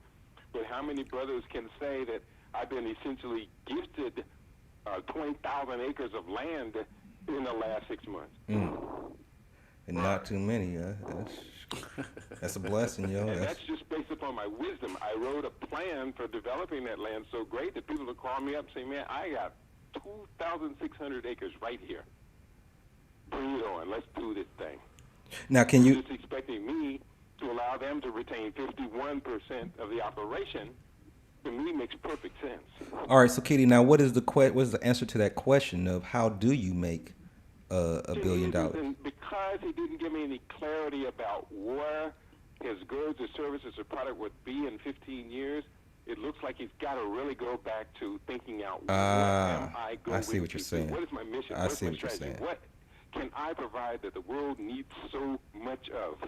You really have to make that decision early on, because if you don't make that decision, you may put all of these strategies into place, an office and a building and an LLC and lawyers and all this stuff, and that's just going to suck all your money right out. Man, because I you wish... won't get a return on your investment. Now you know what, Kitty? I do have an idea of what could have made me $1 billion, but somebody already created it. I would have created soap. So that way I would have made all the money because everybody got to wash their ass, dog. Now tell me, what's better than that? What idea is How better are than you that? going to compete against the major soap distributors in the world when they have billions and billions and billions? They own dozens of soap labels. How are you going to get in there? Oh, no, I can't now. That's why I said if I would have beat them before, I said I would have created soap and I would have made $1 billion because I would have been the one that created the thing that everybody needs to wash their ass. So I lost. Not yet, but that's the... You could do it, creating soap, but you got to create a soap that makes everybody else want your soap and drop all the other soaps they've been buying. Got you. So basically, what he's saying, Luck, is I think you got it now. Is that basically come up with something that everybody wants, but something that isn't really out there. But so that idea has to be strong enough that it's going to have a desire, a want, something marketable. And the key process is called value addition. Correct. You're adding value to their lives by having them consume your product. Right. That's what's up. Now that's deep. It makes sense. That's awesome advice. I thank you for that. Yeah, well, thank you for the opportunity. I love the tough questions. I wish it could have been more helpful. No. But again, I had to get some real clarity at Well, the beginning of the conversation. well, let me. Usually, I charge people $100 an hour, 4 hours minimum to talk like For this. consultation. Yeah. No, he do. He look. Hey, this is the true definition of free game you giving away right now. No, that's a fact. Now watch It's this not stuff. free, it's an investment. I'm investing in all three of you young Look. brothers and everyone else listening. You're going to hear something that inspires you, and you're going to say, let me listen some more to the brother. Let me actually put up KEID. No, that's a fact. Search engine, watching them 1,300 YouTube videos and buy one of his 40 books. And get his support, this man. But before you leave, Kitty and Luck, let me ask you this, Kitty, because he said something about cortisone and he has to take something for. Are you taking anything for your injury, Luck? No, like I said, I was at first. They were giving me Tylenol 3s with codeine just to subdue the pain until I got to my surgery part. But then once I went back for my appointments, the doctor recommended, he was like, okay, you're ready for the cortisone shots because I got to get ready for the surgery. And then the adjusters just started denying it. And it's like, well, they said no, so just deal with your pain. Now watch this. Now I get nothing. Now hold on. I'm gonna help you out. Now I'm gonna help you out now, Luck, because I got the medical genius on the line. So now watch how I help out the homie. Kitty, can you help him out with what's going on? I need to do a quick assessment. Tell me your age, your current age. 41. I'm sorry, please repeat. 41. And how old were you when you were half your current age? How old was I when I was half my current age? I was 20. Okay. That's kind of a little quick assessment I do to people. We were talking earlier, Brother G, about the damage to the prefrontal cortex already? of the brain. Yeah, I already know what you was doing. Toxicity. Yeah, I knew what you And was a doing. lot of us, you would be shocked and surprised, a lot of us, after the age of 40, especially when we get to more or less rounded numbers, can't even divide their current age by half without struggling at it. No, that's a fact. 9-year-old can do that just that quickly. No, that's a And fact. that's what's called cognitive decline. And that's what the drugs do. They will damage the most sophisticated, advanced part of the human brain, the prefrontal cortex. These pharmaceutical countries essentially have been giving us zombie juice for decades. Right. We think it's a gift. We keep going on television and begging for more health care equity. Isn't that happening, Brother G? No, it is. America's It is. begging for more of that medicine, that health care. They can't wait. They can't wait. 80% of American adults are already addicted to pharmaceutical drugs. Put me on the pill, Doc. Put me on the pill. Percent. That's a fact. Now that's a fact. Is there anything that he can use, Kitty, that can probably help him, alternative than taking an actual cortisone shot? Yeah, there's a lot of things he could use. It's too complicated to put it in just that quick. I don't want to confuse the issue. If you don't know already, you might just want to trust that your doctor ain't gonna try and kill you. No, that's a fact. The whole thing is about being cured for a certain injury. I want to go back to work. I want the process to be over. Right. Let me give it to you in 6 words. I'm gonna give it to you one time. Repeat exactly the 6 words. You ready? Ready. Food is nature's most perfect medicine. Food is nature's most perfect medicine. Yep. Say that 100 times a day, and you will have found your pathway. Gotcha. Wow, I wasn't expecting that. Wow. Gotcha.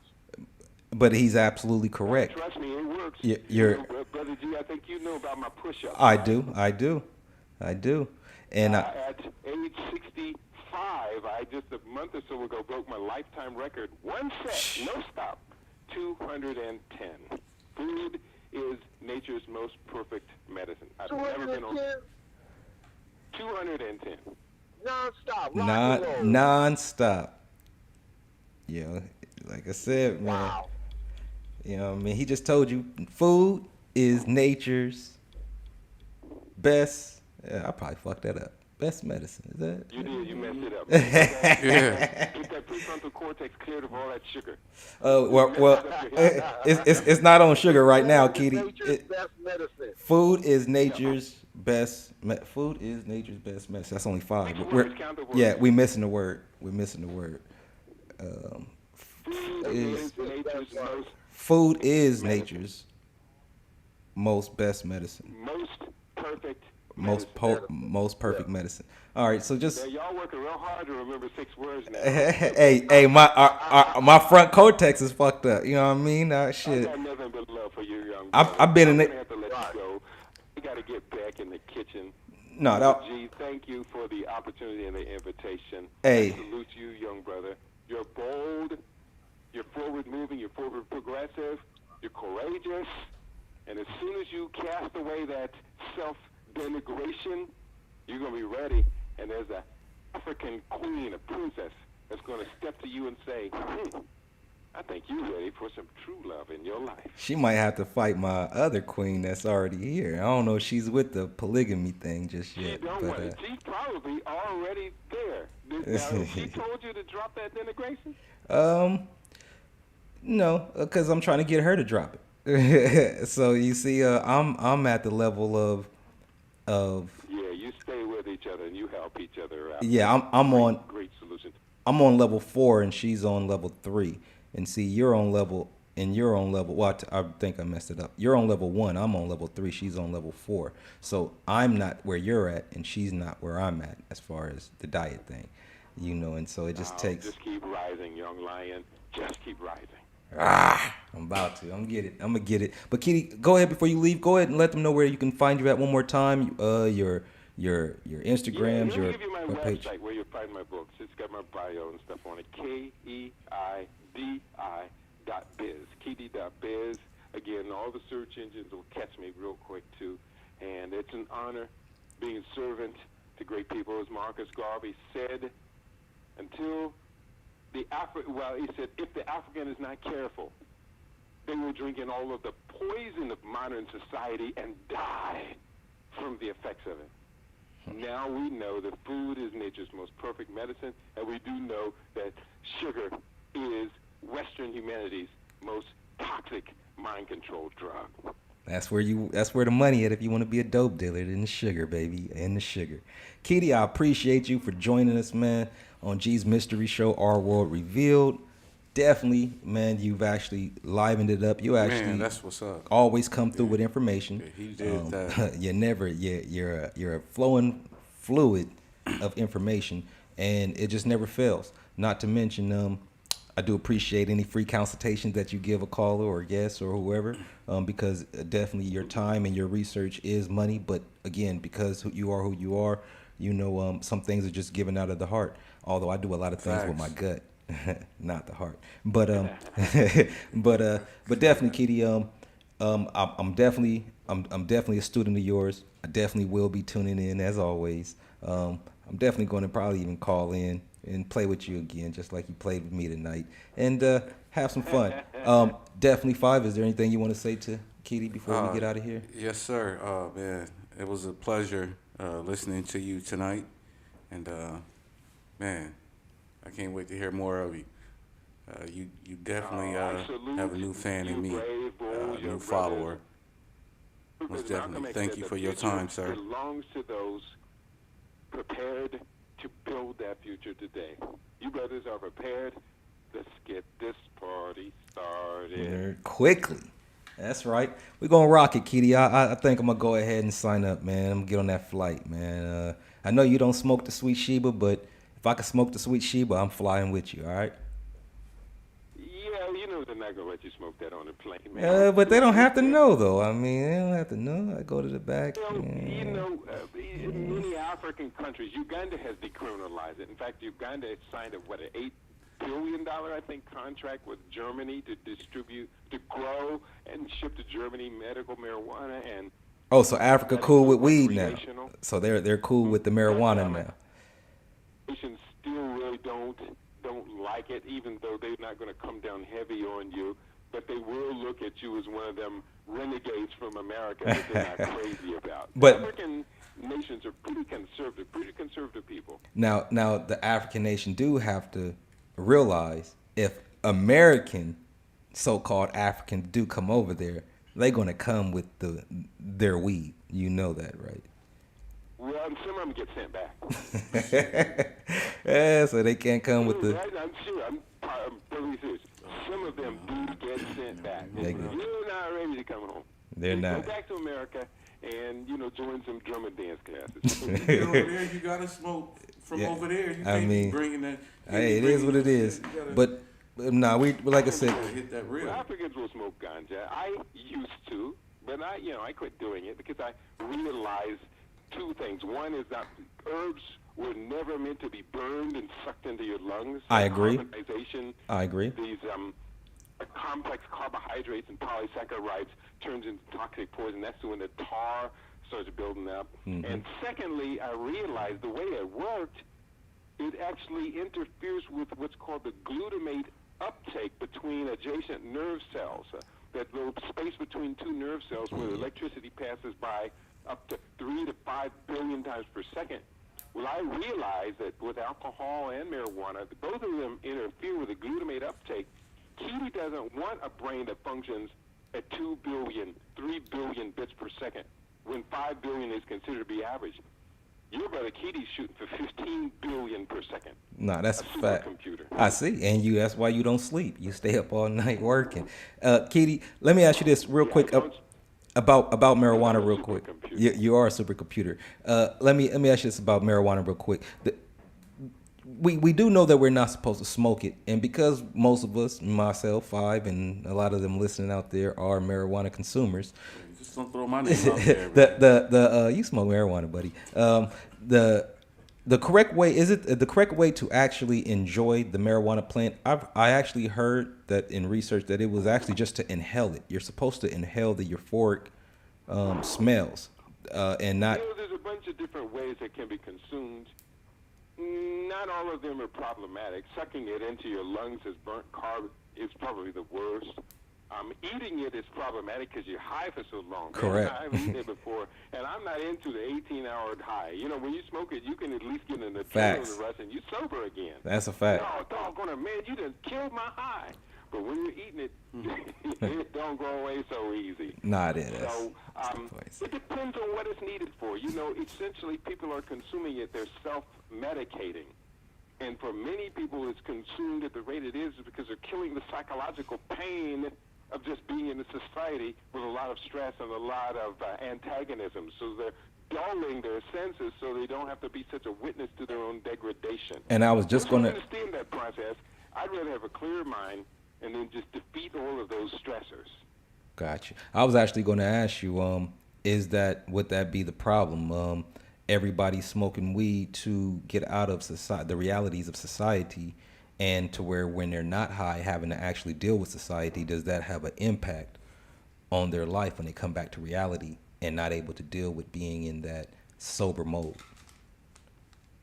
Yeah, there is a tendency, and it's not absolute because it's not a drug, but there is a tendency for some people when they do take a detox fast off of consuming cannabis, that for several days or for several weeks they will be subject to anxiety, heightened anxiety, hyperanxiety, and or panic attacks. All right, that's what's up, man.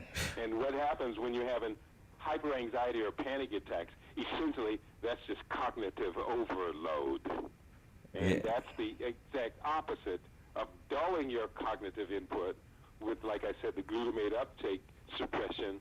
Cognitive overload means the information is now coming into my brain at the normal rate, It's too much, and I get anxiety and or panic because Yep, of that. you just But, described- It's not something You just they can easily overcome that by just a detox. Uh, I say to people, if you've been smoking for 3 months, take 3 months off.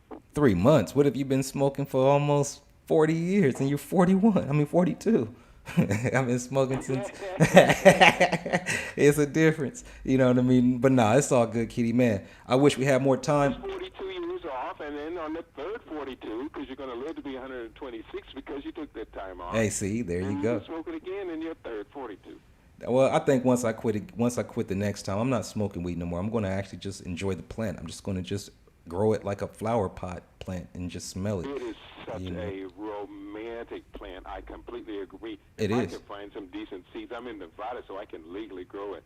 If I can find some decent seeds, I grow it. But, getting heirloom ganja seeds is getting harder and harder to do now. All this stuff nowadays is so hybridized. It's all Even hybrid. got Monsanto Bayer making strains of marijuana now. It's not the same. Yeah, anytime Monsanto It's gets a in, little bit scary to me. yeah, anytime Monsanto gets involved, it's a wrap. You might as well just tuck your tail and just move on to the next next Well, agenda. they're not keeping it any secret. No, you know what I mean. Yeah, but Kitty, I guess that's all for our show. Our time is over with. Oh, no, I keep you on. It's just that it's already 9:30. Is we over our time, and I know. Appreciate you, the young lions. Guidance and protection, and drop me an email message. I think you got my email. Yes, sir. Drop me an email I got all message, yours. and I'll send you guys a copy of one of my recent books. Hey, you sent him a copy of one of your recent ones. I'm still trying to get that chain book. Yeah, your Pitch Black. Fade to Black. Fade to Black. I'm still trying to get the Fade to All Black. right, well, since you're a journalist, you just drop me your email message and just mention Fade to Black is the one that's got your interest, and I'll shoot that right out. There we I go. I got you. Support young journalists. And I'm gonna continue to support you, Kitty. Like I said, not a problem. I'm gonna always support you, but definitely, and I definitely want our young listeners, our old listeners, just our listeners who don't give a shit about nothing, to really get involved. And at least, yeah, we got those. We got those listeners. Just like to just sit and listen and not give a shit about nothing. They don't want to call. They don't want to chat. They just want to listen. Probably looking for find something to say. They're there. Many people feel kind of humbled when you and I and Brother Five get so heavy, but don't worry about it. All of us began somewhere. That's a fact. That's a fact. And just where do we end? And with that being said, we're gonna go ahead and sign off. You've been tuned in to G's Mystery Show. This is episode number 7. I'm G. I'm 5. And that's all we got. You was also tuned in with Kitty Obiabadu, and man, stay tuned. G's Mystery Show. Our World Revealed.